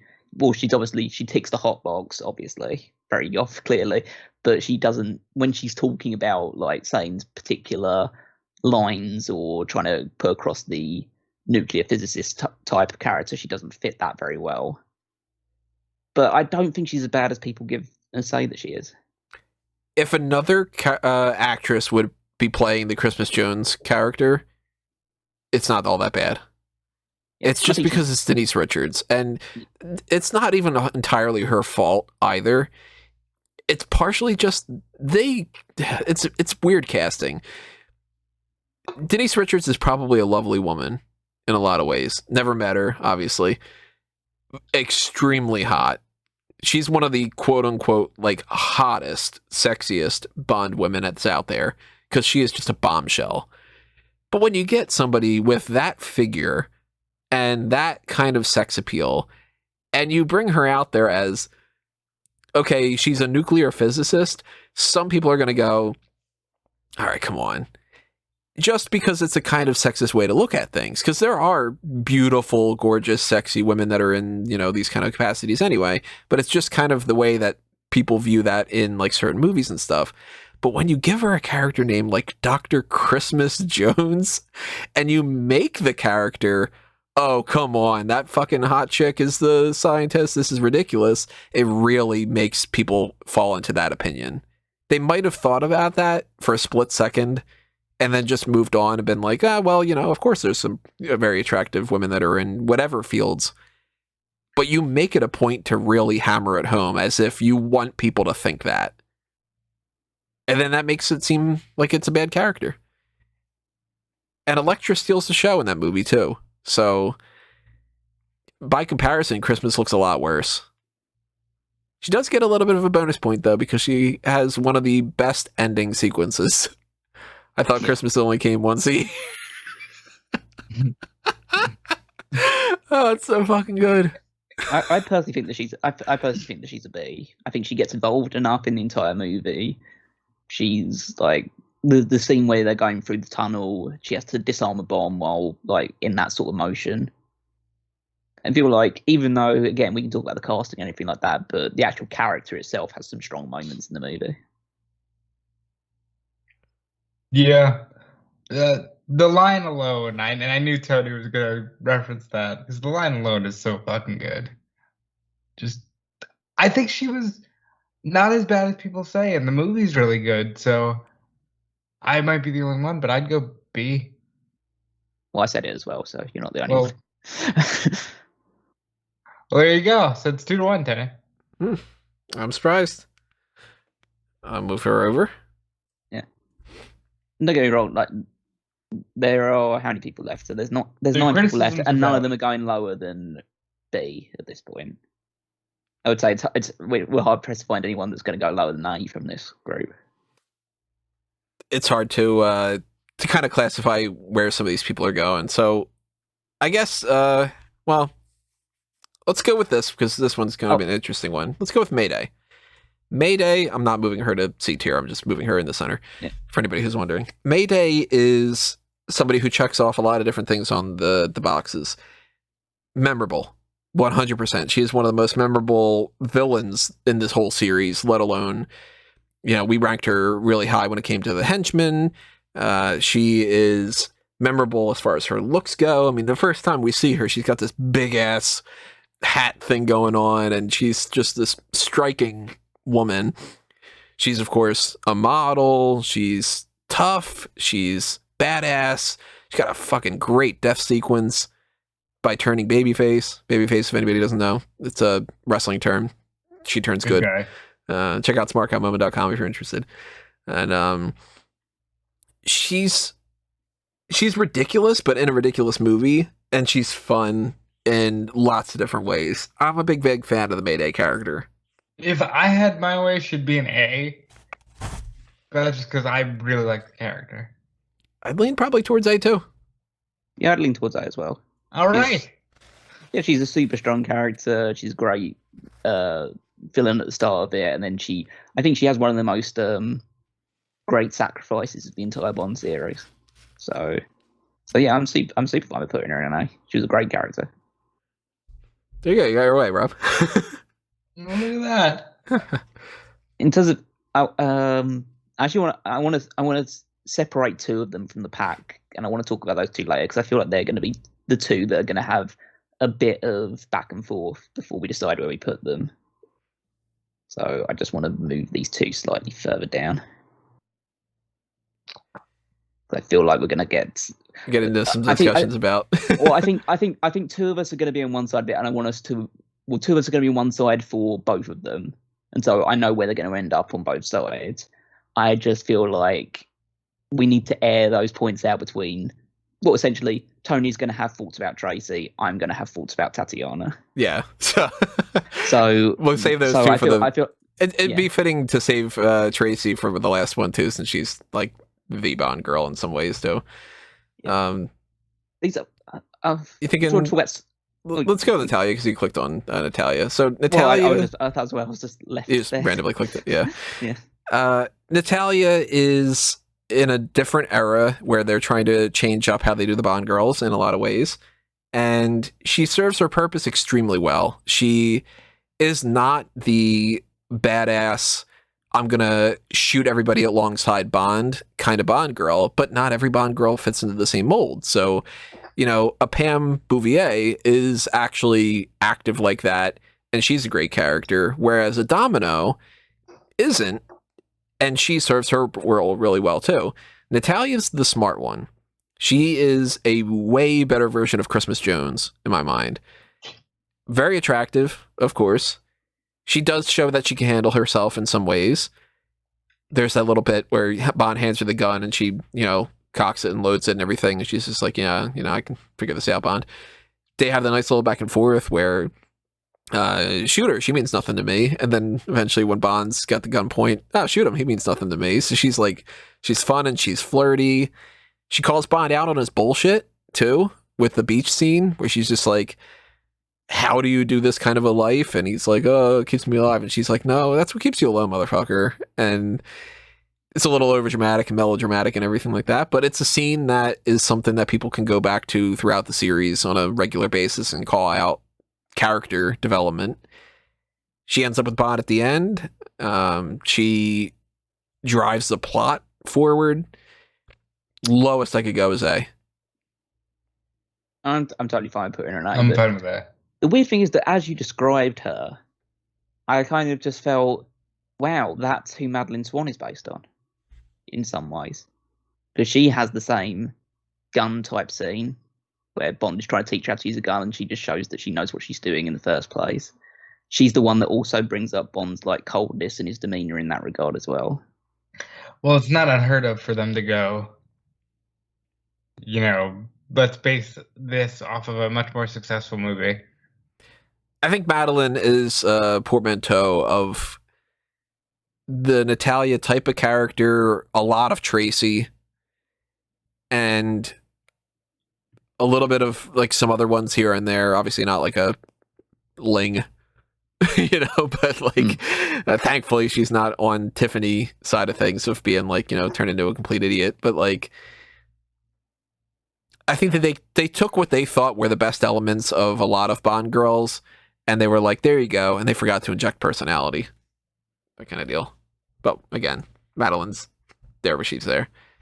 Solitaire is an interesting one, because Solitaire is extremely memorable, but if I'm being perfectly honest, despite the fact that Jane Seymour is absolutely gorgeous, and I really like her character, I don't know if I'd go A. I think I'd go B. Oh, I'd certainly go B. I think she is. I'd go B as well. She's significant. She fades into the background quite a lot in the movie. That's not to say that like she definitely shouldn't go C or anything like that. But then there's also, I would say, in many people's minds, if you're not counting the Pussy Galore thing, the most problematic scene in Bond history almost. Absolutely. A tricking a virgin to have sex, which essentially like sets her death warrant, pretty much signs her own death warrant, with Bond tricking her into bed, like, and like she literally just doesn't even want to. She's just like, it's in the cards. It's one of the grossest things that Bond has ever done. like, obviously, I know it's a retrospective thing and we're looking at it in different eyes, but realistically, I think at any point in time when you look at that sort of thing, yeah, he tricked a girl into having sex with him. That's. I mean, even back in the time, it was definitely like it probably got a pop for being sleazy. You know what I mean? Like, like, yeah, Bond did that to her. Kind he of tricked her. You got what you wanted. That James with his fucking manipulation and. Yeah, they saw the cards come out and just like, ha ha ha, oh, that's funny. Like, look, he just like, how incredibly debonair and intelligent he is for getting himself into a girl's pants. He's She's gonna die. agent. Who cares? Yeah, like, she wakes, like, it's probably not the first crying girl he's ever woken up alongside. He's just like, come on, it's fine. Yeah. It's really sleazy and everything, but Yeah. Solitaire does get some fun parts towards the end and everything too, where like she beats him in the card game, and like she, of course, once that happens, the triggers the old magic penis. She's just kind of like, can we fuck like constantly? And he's kind of like, oh my god, give me a break a little bit, But yeah, she's more on the B tier in my mind than A tier. She's not as strong of a character as somebody like a Fiona or somebody. Let's see. Let's move these over just to make it a little bit easier for this. Yeah. An interesting thought we've left behind outside of the two big discussion points. But I don't. It doesn't actually surprise me too much. Paris is the interesting one because she is not a main Bond girl. I'd go A for Paris. I'd absolutely go A. Paris is great.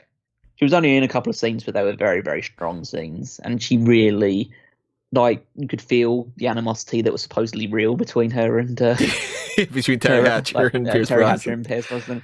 Yeah, it's just, she was very, very like convincing and strong-willed, and realistically, she should have been the main Bond girl for that movie. And Wayland should have been like a Bond girl, and I don't think Wayland should have died in any stretch of the imagination, but it was just a case of like she's the action one, but Paris is the one that he's in love with, that type of thing. She's one of the stronger love interests of like Bond actually having a connection with her in a weird way. And again, it really would have served so well if she would have been the Sylvia Trench character. That would have been just an amazing touch. But it is kind of amazing about how like they don't. Obviously, she's a fresh new character because they didn't go with the Sylvia Trench tree, and yet they made it so convincing that there was such a backstory between those two. Mm-hmm. And I really think one of the main reasons why is because they include that line, "Tell me, James, do you still sleep with a gun under your pillow?" Which is just one of my favorite parts of the series because it's just like, it's a reference to the things. It's that kind of like they did the things again, that kind of deal. And of course, Terry Hatcher, beautiful. So add that to the mix too. She's an A. Yep, happy with that. These two are interesting because they're very similar. They are basically the same character in some ways. Where, I mean, they're clearly not the same character. There are differences between them. With Triple X, you've got a relationship of I'm going to kill you at the end of this because you killed my lover, and we're enemies. Whereas with Dr. Goodhead, it's we're not enemies, we're friends, but we're kind of frenemies because you're a dick. With the whole, I need to see Dr. Goodhead. You just met her. A woman. Yeah, your fucking powers of observation do you wonders, Mr. Bond. Thank you for being sexist and awful and a complete misogynist. They both warm up to Bond. They both are agents from another organization. They're back-to-back movies that are practically copy and paste of the same movies because it's the one guy wants Atlantis and the other guy is in space, and you got Jaws in both of them. You can take Moonraker and The Spy Who Loved Me, merge them together and make one movie. And if you could, I think you take the elements that work for all that. It'd be one of the better Bond films if you could get rid of the, burn, burn, burn, burn, burn kind of music in the one, and you keep the music from Moonraker and that kind of deal. But extremely attractive, both of them. I tend to lean more towards, I think that Holly is a little bit prettier, but Anya is kind of sexier. And they kind of lean into that a little bit too, because like, Holly is not really portrayed as being like the bombshell type. Anya's got a little bit more of that kind of like dark, edgy sort of sex appeal. they've got good back and forth between them. Anya's got the great moment where she calls out Bond's drink, and then she says, Agent 007, licensed to kill, married only once, that kind of thing. Hey, stop that.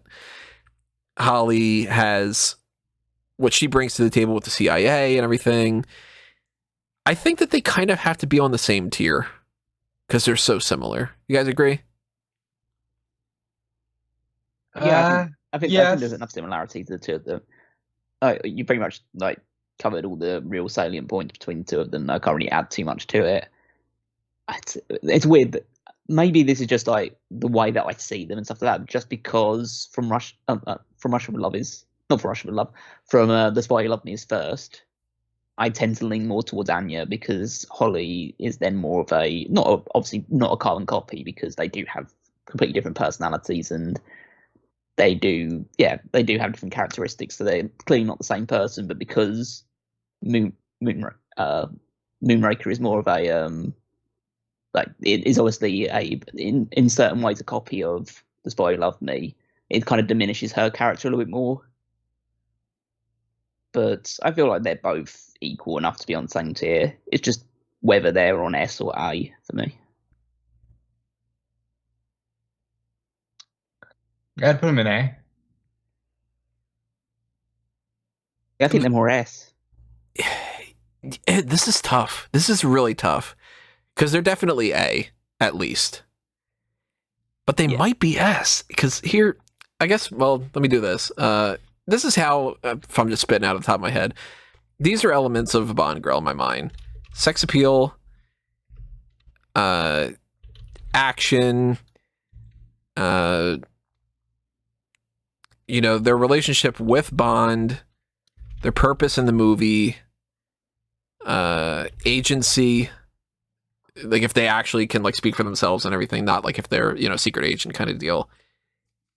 If they are memorable.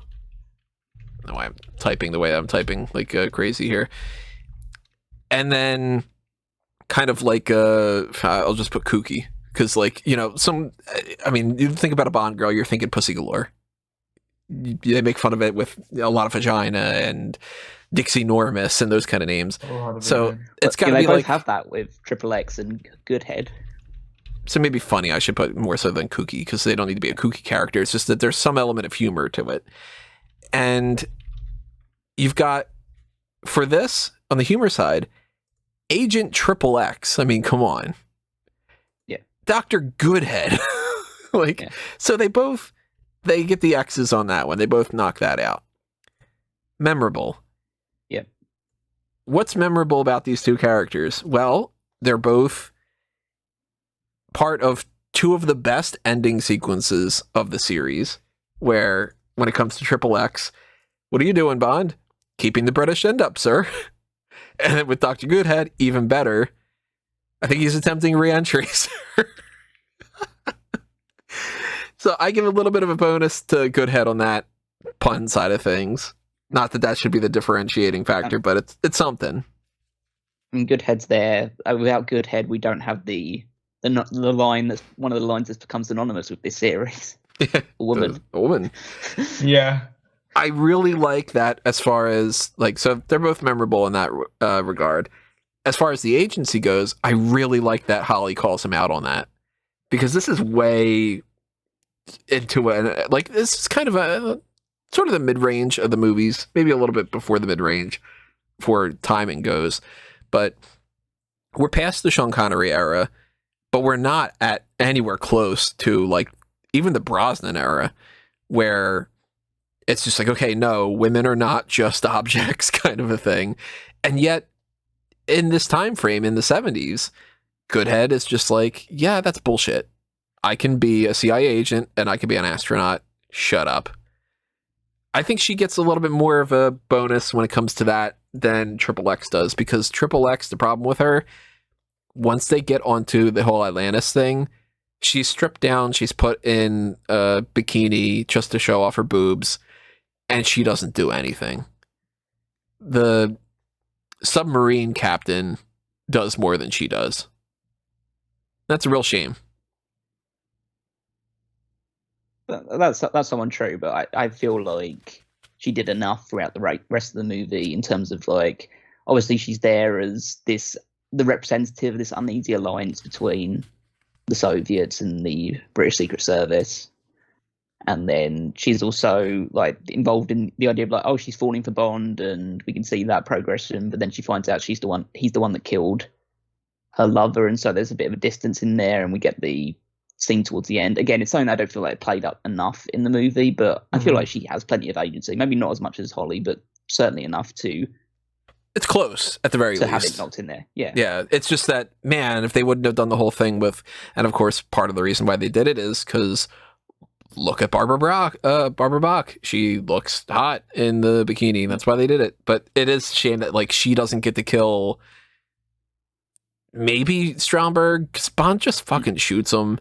So like, why couldn't she have done it? You know, in a better movie, she doesn't have that going on, and that's the thing. But they both check off agency in that kind of regard. Anya calling out Bond on things. They both serve their purpose. They're both there to solve the mission. Even if Bond wasn't there, they probably wouldn't have been able to be successful, just like Wei Lin wouldn't have been, that kind of deal. But that's because Bond's the main fucking character. What do you expect? You know, I mean, it's kind of, if Bond goes throughout the whole movie where everybody does the things and Bond just sucks, then what are we, well, I don't know. I guess kind of Skyfall, because he sucks at everything in Skyfall, but great movie. They have great interactions with Bond. Again, they call him out on his bullshit. They both have their little gadgets to kind of show off their Q branch side of things. They're presented as quote unquote equals to Bond. And even though the writing doesn't do them as much justice, at the time frame, they pretty much were. They check that off. They check off the purpose. They're both involved in the action stuff. And they both have a lot of sex appeal. I give the action a little bit more of a tip to Goodhead, because Goodhead's able to beat the crap out of people on the Moonraker base, and Bond's just kind of like, all right, do your thing. Whereas with Anya, when she's in the car, Bond's literally making fun of her. Women drivers and all this. They kind of downgrade her a little bit like that. But I give Anya an edge on sex appeal because she is the arguably sexier type of character. So they really, I mean, oh man, it's tough. If they're not S tier, then they gotta be A, but I can see the argument for S. Well, I think considering the fact that if we obviously put Moneypenny in like the class for we've only got 2 in the S tier. Mm-hmm. So we have been very selective in it, and I think that both those two fit the S tier stronger than pretty much anyone we've discussed so far. They do check everything off the list. I'm comfortable putting them in S. They're kind of, again, if you merge those two characters together and you pick and choose some elements, they become one of the best characters. I can't make the same... glad, especially for Goodhead, because that stupid line of a woman has just penetrated our lives. It really has, I mean, again, like I've seen this movie back in 1997, I think is the first time that I had seen it. So I've always thought that the line was funny, but the fact that it's so burned into us now where even when somebody says something that's close to it. Like I said 11 the other day. Yeah, and I just 11. Just kind of. And the wrestler Aaliyah, you know. But that's easily, it's just stuck in our, it's a part of our lexicon now.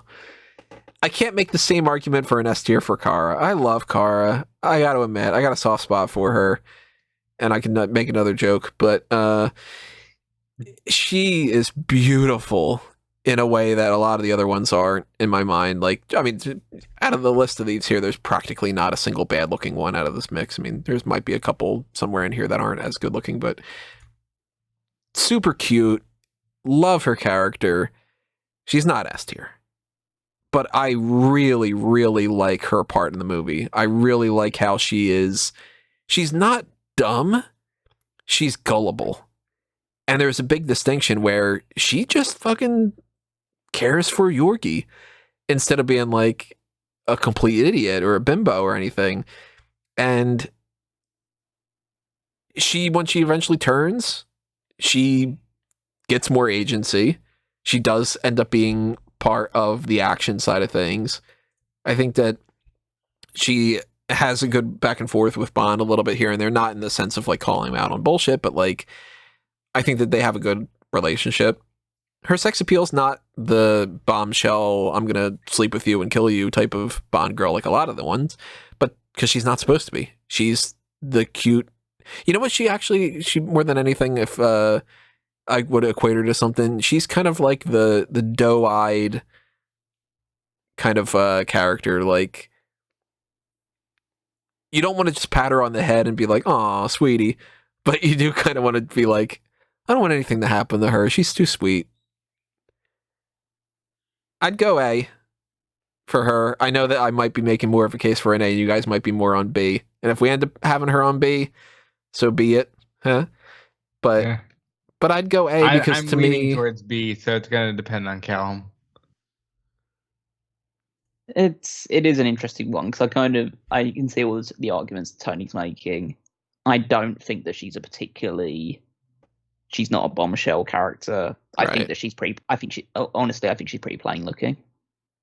Like, she's one of the ones where I would lose her in a lineup of like, just pick 100 women off the street and you'd probably lose her in the bunch of it. I just feel she's obviously good looking, but like more on the average side of good looking. And I feel like she has more agency, and I can understand that the doe-eyed nature of her, like the love that she held, but then realizing that can blind you. That's something that we have seen people go through beforehand. It's not an unnatural thing. So I don't think she should be criticized for that. In a worse movie, she dies too. Yeah, probably. It's maybe like the reason why I would hinder her down is because of it being an adult movie, and so I just feel like it's very, especially the first one, Living Daylights, is just a bit too vanilla in general for me, and she kind of fits the bill for that. But I don't have a strong enough argument to put her in B in general, so I'm fine putting her in A. Alright, it is. So then we're down to these two. Okay, now, so this is how it's going to go down, really. I don't want to go down the whole list of this stuff with the sex appeal stuff like that because we've been going on long enough as it is, and I feel like we've established it already. Yeah. The thing is, this is how the argument is going to go down, at least in my mind, and you can correct me if I'm wrong, Tony, but the argument is that you're going to say that Tracy belongs in A, whereas me and Rob are going to say she belongs in S. You and Rob are probably going to say that Tatiana belongs in S, and I'm going to say that she belongs in A. I wouldn't go there. You're wrong, because I think Tatiana belongs in A, but Tatiana's definitely not S tier. Don't think so. I'm surprised about that. She is prominent. She is the driving force of the whole movie. She is very attractive. She kills the main villain, so she gets points with that. But I think that she's A.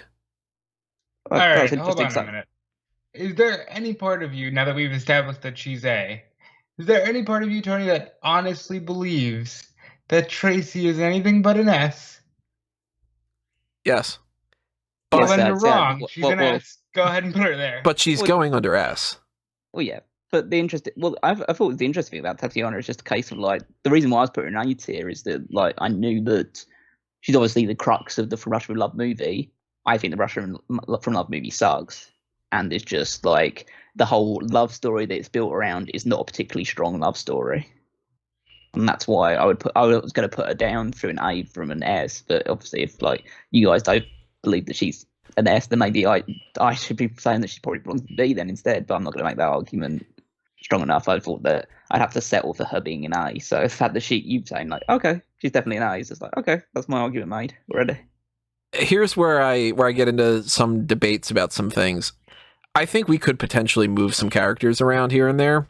We're not going to spend forever on this, but Tatiana's kind of an A+ to me, and she there's a difference. She checks off pretty much everything on the list, but how many people are going to name Tatiana. Whereas I know that, like, not many people are going to name Holly Goodhead, just the way that she is.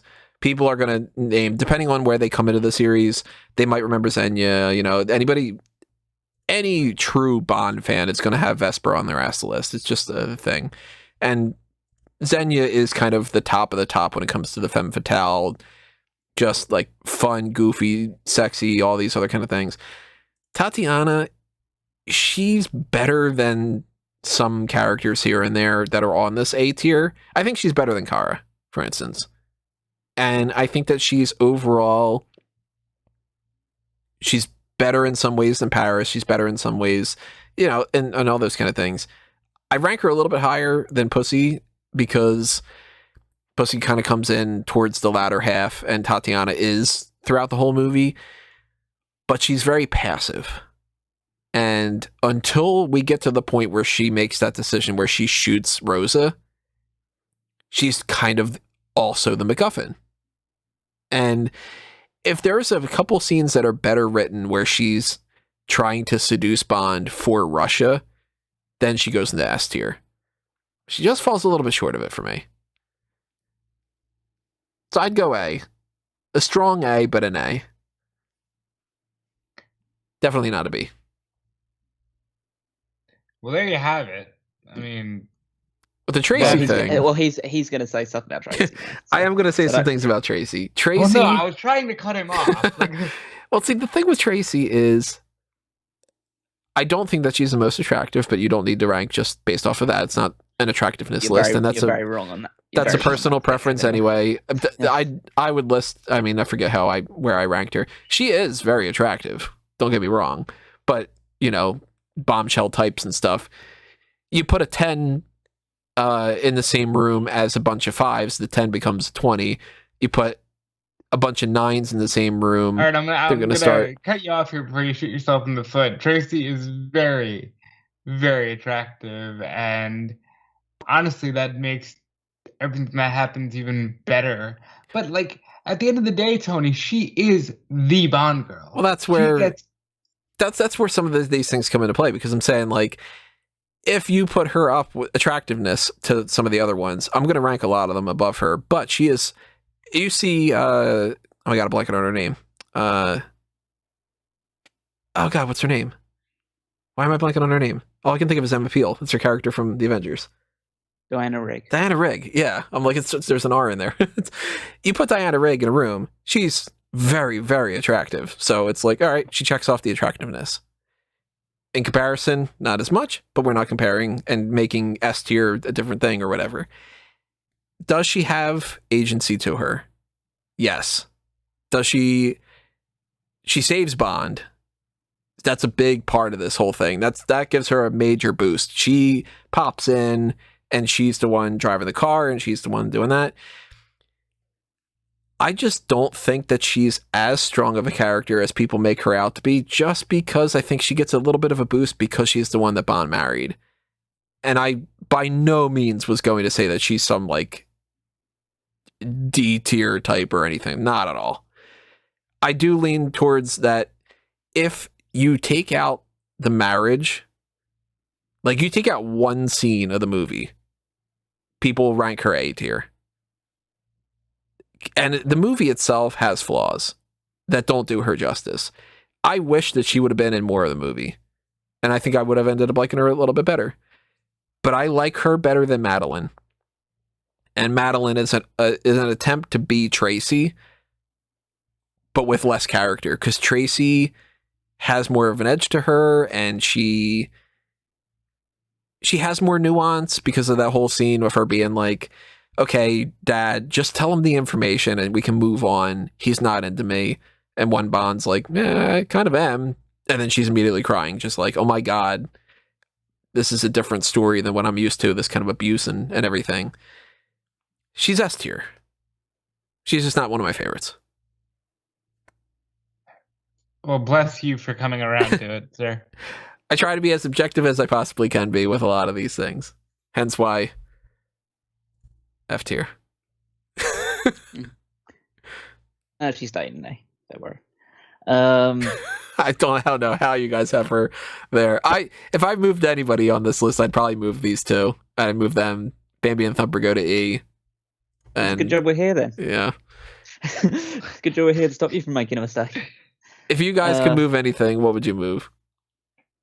We have kind of a little bit of a nice stratification going on here. Yeah, I'm trying to just look. We're and not see if like there's anything. We don't have like way too many in B or anything. It's No. kind of the way it is. I guess there's one thing that looking at the stratification of it, I would probably. If we look pure numbers, it kind of seems like we should move an E to D, but we don't need to, of course, by any means. Well, I mean, I'm thinking like either move an E to D or move a B to A. Yeah, either or. If you're moving an E to D, actually, probably a B to A would make a little bit more sense. Oh yeah. Well, a B to A one would probably be the ones that are sticking out to my mind for a potential B to A one would be. I know you want Lupe, and Lupe would definitely be in the conversation. Lupe and Aki Lupe and Aki were the two that stood out to me as like the potential. Maybe ones. Sylvia too, just because she was the first. I think I'd make more of a case for Aki or Lupe than Sylvia. Yeah, because they're not like top Bond girls, but they do both serve a good part of purpose. I guess Lupe is different because she gets to be throughout the whole movie and she doesn't pass away. But then again, Aki's death is very like that. It does hit you because of the way that they built up her relationship with Bond in the build up to it. They do kind of kill Aki in a way though that doesn't do her justice. Where after she's killed, they're like, "Oh no, Aki! All right, anyway, you want to go train?" Yeah, that kind of thing. I think I'd make more of a case for Lupe than Aki. I mean, there is an argument to say we couldn't put both of them in there. That's true. I'd be down for it. What do you guys think? Yeah, I'm happy with both Aki and Lupe in there. Look at that. You get some bonus points, you two. And then, oops. Why is this not going right? Come on, Google. Why is this not letting me do this? Let me do it then. What is up with this? This is so strange. That's strange. If you wanted to move one from E to D, that would obviously like level things out maybe a little bit more. I'm just looking at the one to D and just thinking like, well, E, which one is the most memorable out of these ones?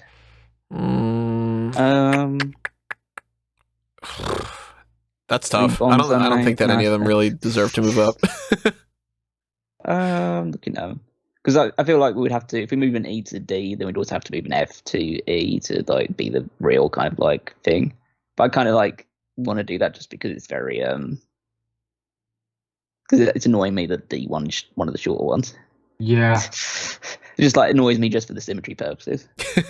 So welcome to the OCD you want to move podcast. You want to move one of these over here and one of these over here? That's what you're saying? Yeah, pretty much, yeah. That's like so maybe we all right. I would say let's move Chumi over to D. Or over to E. Chumi out of those ones? Let me have a look at them. Rob, out of that list, who do you think is the most worthy of going on to E? I can live with Chumi because Tony did make a good point about her being involved in the nipple thing. Yeah, it sounds so weird out of context. To me, it was a choice between Chumi and Estrella, so I'm putting Chumi there. And then we need from to this move side, E over. Yeah, and from this side, I'm thinking the ones that are standing out to me are Strawberry Fields, just because she has a bit more. Just because she has a bit more prominence in it. Like she's bad, but like she has more of a role in the movie than a lot of these ones. I can see that. Maybe, yeah. Out of those ones, it was her or Caroline. Really, just because I like Caroline's scene, but Strawberry does have a bit more of a role. Yeah, and she trips the villain, and when she gets killed, Bond's upset about it. Yeah. The whole like I want it reflected in her report that she showed true bravery kind of thing. Like she's like D. She fits the mold of like Helga's like a bad character that is like prominently featured to a degree. Yeah. So we got more of a balance going out here. That's pretty good. No idea where Naomi and Paola and anybody else that might be in the list. As far as I'm aware, it's only these two and Madeline. And I guess technically Moneypenny, but that's a different story. Mount Rushmore, though.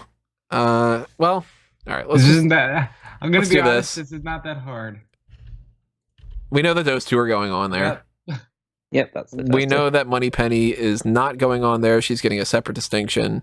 She is the Statue of Liberty. Memorial.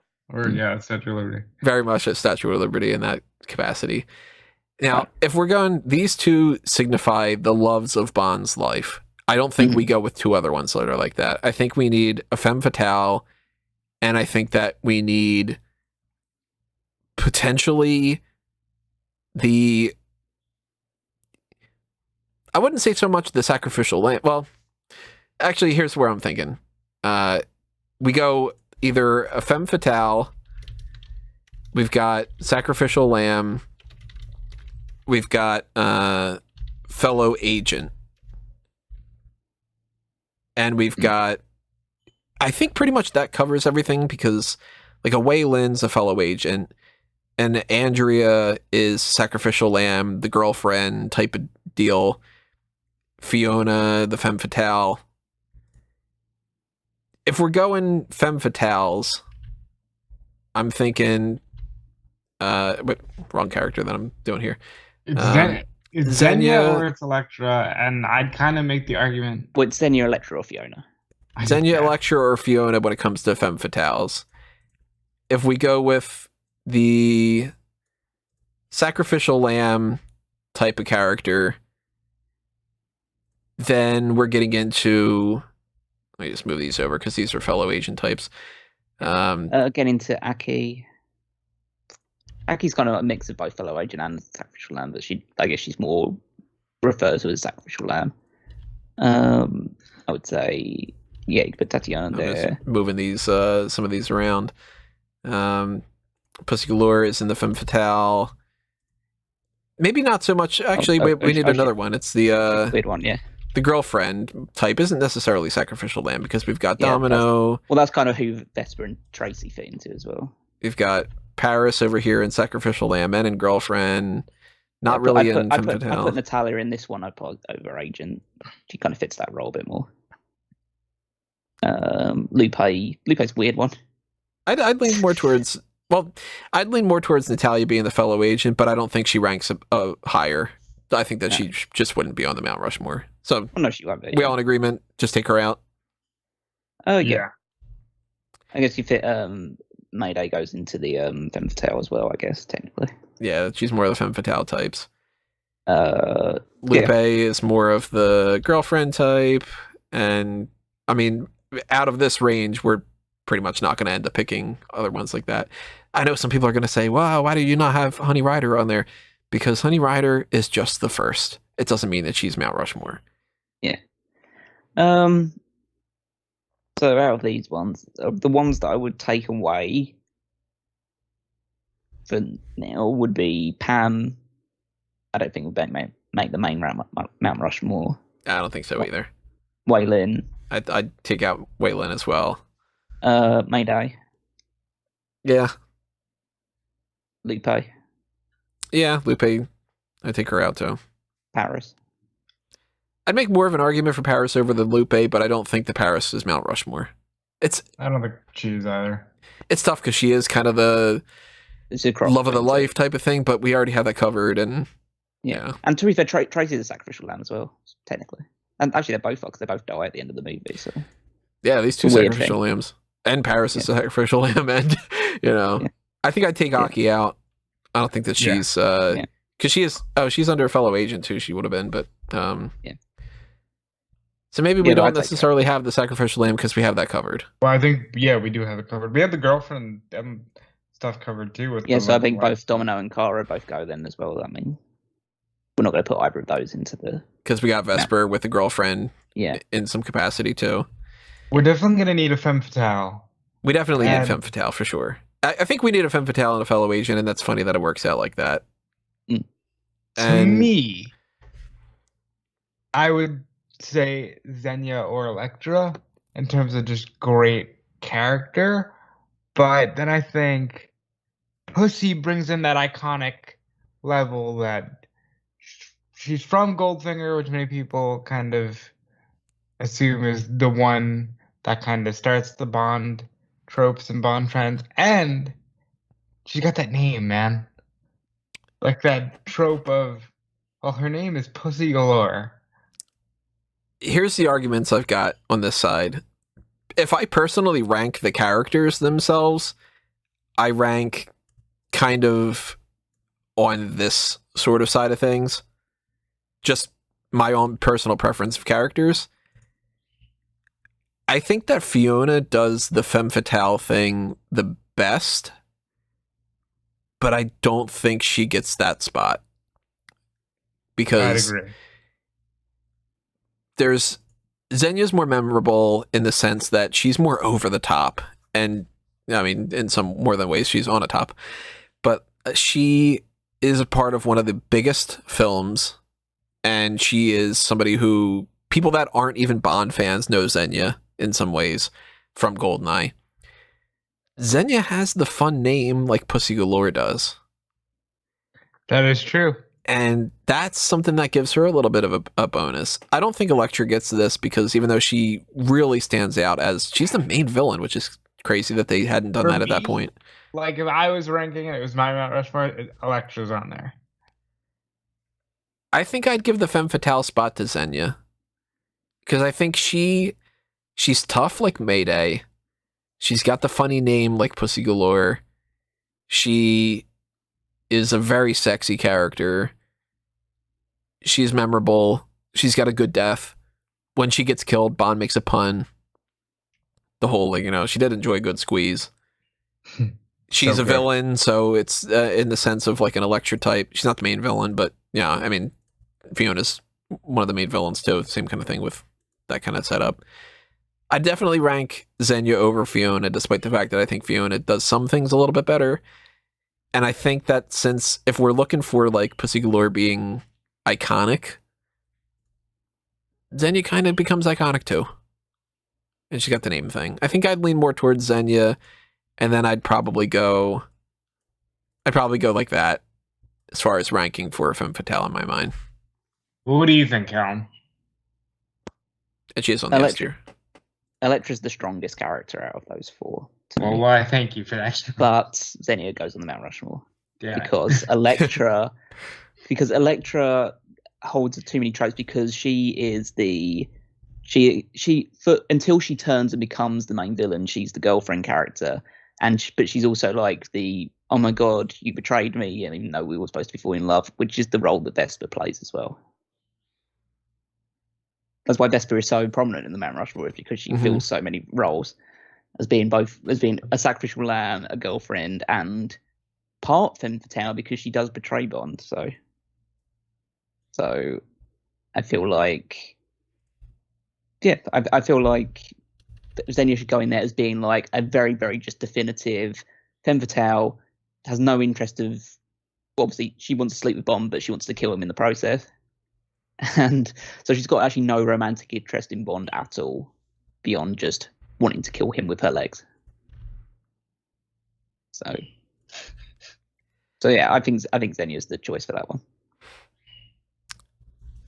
So I'm feeling like we're probably going to end up doing a B tier and a C tier, maybe even with it, just to kind of do that. But we need to figure out who, on the fellow agent, who gets that fourth spot. If those are the three you're giving me, I'm going with Goodhead. If those are the three you're giving me, I'm giving Anya. It's the choice of that one. And I think Tatiana would be the one Tony was going to choose. But no, I don't think I'd go Tatiana, because we did go with S tier for these two. It's just that, damn, they're so close. That's the thing. The thing that always leans me towards Anya out of the two of them is just I feel like it's a more natural story that's told in The Spy Who Loved Me, and also just the fact that Moonraker is just. Some people can easily say that Moonraker is a better movie. I'm not going to argue with people that say Moonraker is better than The Spy Who Loved Me, but nobody can argue that without The Spy Who Loved Me, you don't really have Moonraker, because it's just a carbon copy set in space instead. And so I just give Anya for being a bit more just, I would say, original. Goodhead is a derivative of Anya. But she's a better Goodhead character. Definitely gets more action time, but there is a point to be made about Anya. I hate that I'm making this argument. Because it annoys me that I'm saying this, but I'm trying to be objective. I like Halle better. And if I were to go with like a personal preference of things, like my list, Like she's prettier? I have Halle above Anya by a little bit of a margin You have her there. significantly above Anya. Because it annoys me about Anya with like how she just turns into, she's just a bikini girl at the end of it and everything. But when it comes to this, not only did she actually show up first and they did just kind of copy and paste and just change some elements, they made some of them better. Like they learned their lesson from Anya. But there's one thing that I think might give Anya the edge to me. Her code name is Agent XXX. Mm-hmm. She technically is the James Bond of Russia. Because she's the one that when they show her for the first time, they show a guy that looks like he could be James Bond, and you go, oh, okay, that's the Russian agent. And it turns out it's the woman, and she's the one that she's willing to sleep with Bond to get to her points.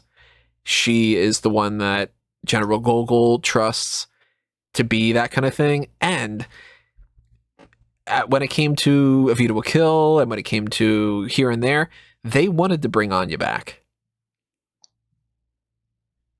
They didn't necessarily want to bring Halle back.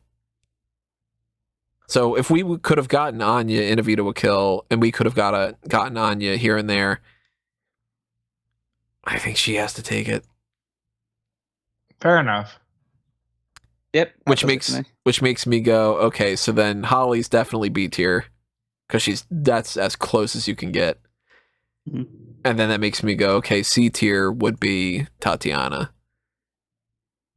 And then it's filling in the blanks for that. We're not going to go D and E and F tier for, ranking every single fucking person. I mean, we managed to rank 90-ish women. For the sake of it, let's round out these couple of tiers with just these extra couple of names. We know that Electra's B. That these two and Pussy Galore are the two of these are going to get chosen for B and C tier. One person just happens to not fit the bill. I think, as much as I love Fiona, I think she's the one that probably doesn't get picked. Yeah, I'd say, like, I agree with Rob. I think Electra's B and Pussy's C. And then we've got why do I have Pussy Galore there?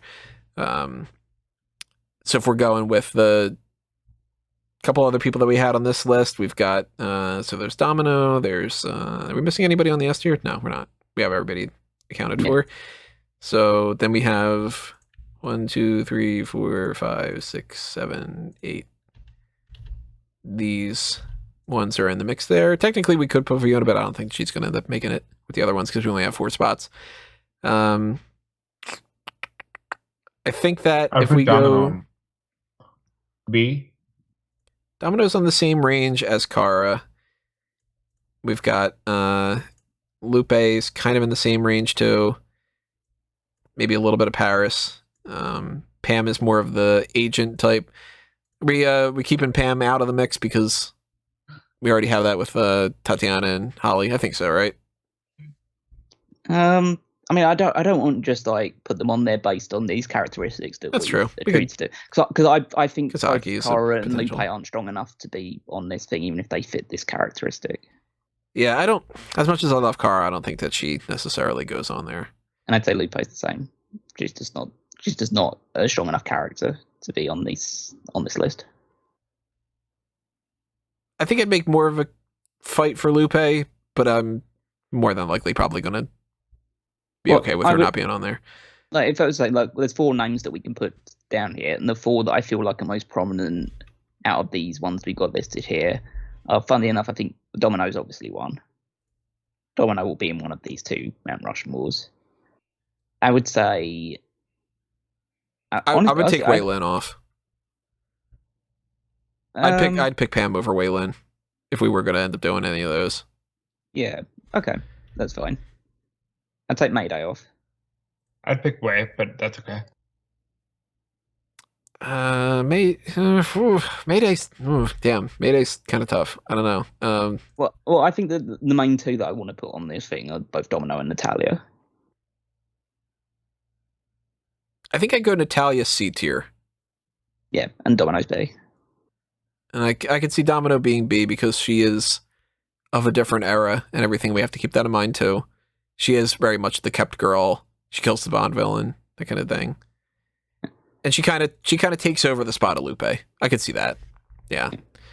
So we have one spot here and we have one spot there. Again, it just feels like I think Paris might get a spot. No, Paris isn't in the movie enough. I don't think that she can be in Mount Rushmore for her. Her scenes are great, but again, she's just not prominently featured enough in the movie. If she was the main Bond girl at the end of it, then absolutely she would be one of the B or C tier Mount Rushmores. But I don't feel like she can do it. Same sort of thing with Lupe, because Lupe doesn't end up with Bond either, and is not a femme fatale. I think it's honestly, out of these options, I think you're looking at either one of Mayday and Fiona and one of Aki and Pam. I was actually kind of thinking maybe Mayday and Fiona. I was thinking maybe Fiona on B and Mayday on C, or I guess technically vice versa. I put Pam on B and Mayday on C, but that's me.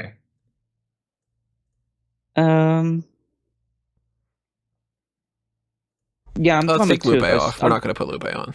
I'm fine. I'm actually fine with two from these three that we've got listed here. I think I'd go Pam over Aki. Yeah. Yeah. And then out of these four, there's two spots. Paris isn't getting on it. I'm not putting Paris on. So where do you stand on Paris, Rob? I'd put Pam and Mayday. Pam and Mayday over Paris at the very least. So then we'll take Paris off. I would personally go, and this is again maybe it's the wrong reason to take Mayday off, but Mayday was already on the villains list. I know Fiona was as well, but she wasn't as. Was she high featured actually? I'm trying to see which one we got. She got on there above Mayday. Okay, then. Not to spoil the one if everybody hasn't already seen that, but oh well. Well, go back and watch it. What the fuck? Yeah, come on, people.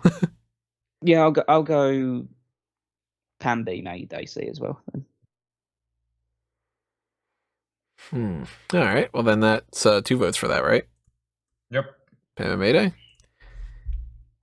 I think I would have leaned a little bit more towards Fiona over Mayday, but Mayday doesn't get the distinction of the tier thing. She gets the secondary one, so throw her a bone, a Penelope Small bone. And we have Moneypenny up on there because she is completely different. She is the Statue of Liberty pick for everything. Just in case anybody doesn't understand, Statue of Liberty bonus. And then that's our Mount Rushmore. Look at that. We got our B tier. We got our C tier. This is a difficult list. And easy in some ways too, oddly enough. God knows how Nomi and Paola are going to be in here. I'm assuming Paola is not going to be a big part of the movie. I'm assuming Nomi is going to be more along the lines of the Wei Lin types, but with even less of a camaraderie with Bond. So, I don't know. We'll find out when we find out. But like with everything that we've been doing here, we want to know what you have to say. You might think we're completely crazy about something. And of course, you might even rank them just based off of some other criteria. Maybe in your minds, the attractiveness is the thing that you actually should go for. Maybe you think that shouldn't even be a factor because they're all pretty much attractive. Whatever it might be, drop your comments below. Tell us your thoughts. Make sure that you hit that subscribe button. Ring that little notification bell to be alerted of whenever these things go up and whenever we do anything else that's happening on this channel. Hit the like button if you really want to help us out because that helps out on the SEO. And, if you want to share this with other people.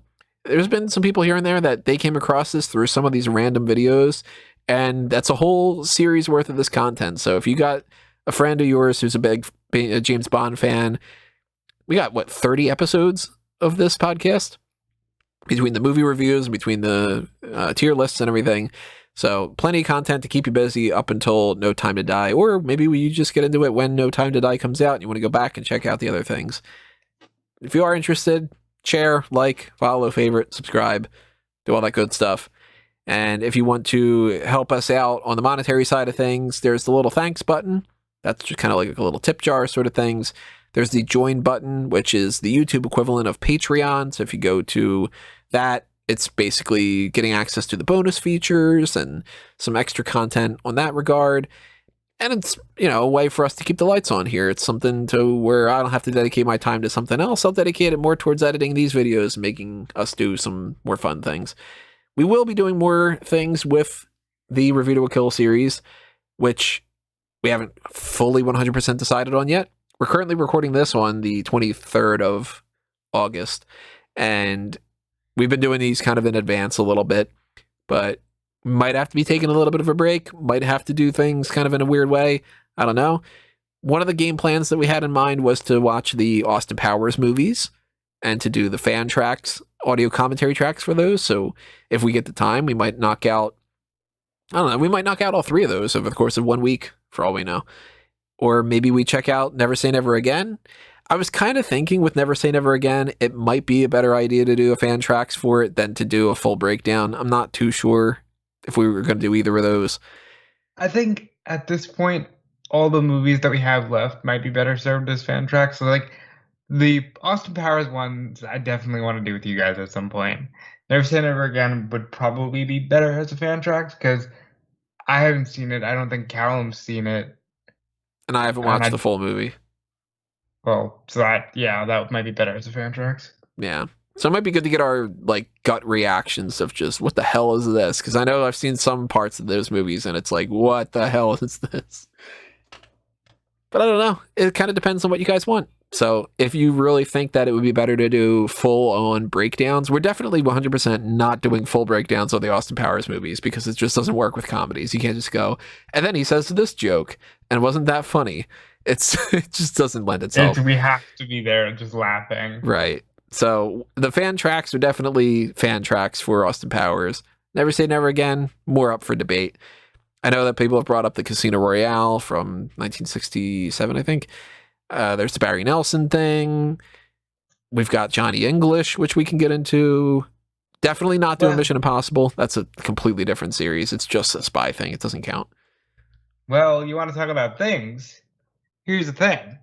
If you want us to do any of this, there's a pick your poison tier, so you can just decide. That's true. And hell no, you're going to do Never Say Never Again or The Spy Who Shagged Me or whatever. Yeah, the Pick Your Poison tier on the Patreon and the YouTube members platform, that is the option for you to directly sponsor something because you go, hey, I'm paying for this. I want you to do that. And then I go, all right, well, you paid me. I'm going to dedicate the time to it. I can not do something else and not have to earn the money in that way. So if you really, really are like, man, I really want these guys to watch some James Bond parody movie from, like The Liquidator or something like that, then go ahead and do it. You got the option. But coming up next is question marks. It's either Never Say Never Again or it's something on the Austin Powers side of things. This is it for the From Recap with Love portion of this, at least for now. When No Time to Die comes out, we're going to readjust some things. We're going to add Safin to the list of the villains. We're going to add whatever the henchman might be, etc., etc. So you will see more content with the tier lists down the line, and I'm going to put up something up on the website where you'll be able to just quickly reference the tier lists and everything too. So, keep that in mind too. And in the meantime, just follow us on all the different things we have going on here. Of course, if you're following Fanboys Anonymous, you'll see the other content that we have with movie reviews and some random editorials and everything. I want to do some more video game stuff here and there. I want to do more of everything that I find fun. This series has been amazing. This has been my favorite thing that we've been doing this whole year as far as work-related stuff for me. And, if you want to check out the Smart Out Moment stuff, go on to smartoutmoment.com. If you want to follow me specifically, just go to Tony Mango, spelled out the way that it is in the comments and everything. It's just Tony Mango. And under A Mango Tree, you'll find everything else that's happening there. These guys have their accounts too. Rob's all over the place at Dude Felice in particular. I am all over the place at Dude Felice. I am on Twitter, Instagram, Twitch, all the social medias at Dude Felice. You should also be checking out Fightful Select if you're into the professional wrestling side of things, because that's where I spend most of my day. And yeah, thank you for your support, and let's see what we can get out of Callum Wiggins. Callum, what you got for us? You can follow me on Twitter at Wigmeister14. Check out smartcommon.com for all wrestling-related content, including the power rankings, my weekly contribution to the website, but check out all the other stuff on there as well. And yeah, I'll round it off there. Oh, they're perfectly rounded, just like Cigar Girl. We hope you enjoyed this fun trip down memory lane and this recap of the series. I mean, we broke down as many things of the James Bond franchise as we could, except for talking about like the games specifically, or like, hey, look at this memorabilia or whatever. We don't have that to be able to do. But video games, we might end up doing that too. Forgot about that. Maybe if I can try to figure out a way to figure out Goldeneye on here, I might play a little bit of Goldeneye or whatever. But I think that we did pretty much everything that we could possibly do for tier lists and stuff. If you have any suggestions of other tier lists that you'd like to see, pick your poison tier as an option, or just leave them in the comments below. Maybe we come back to this in the future, like when we were revisiting this after No Time to Die. Let us know what you think with your likes and your comments, and stay tuned for whatever is happening next, whatever it might be. Thank you for all your support in the meantime. We will see you next time. Adios, everybody. It's time for us to geek out.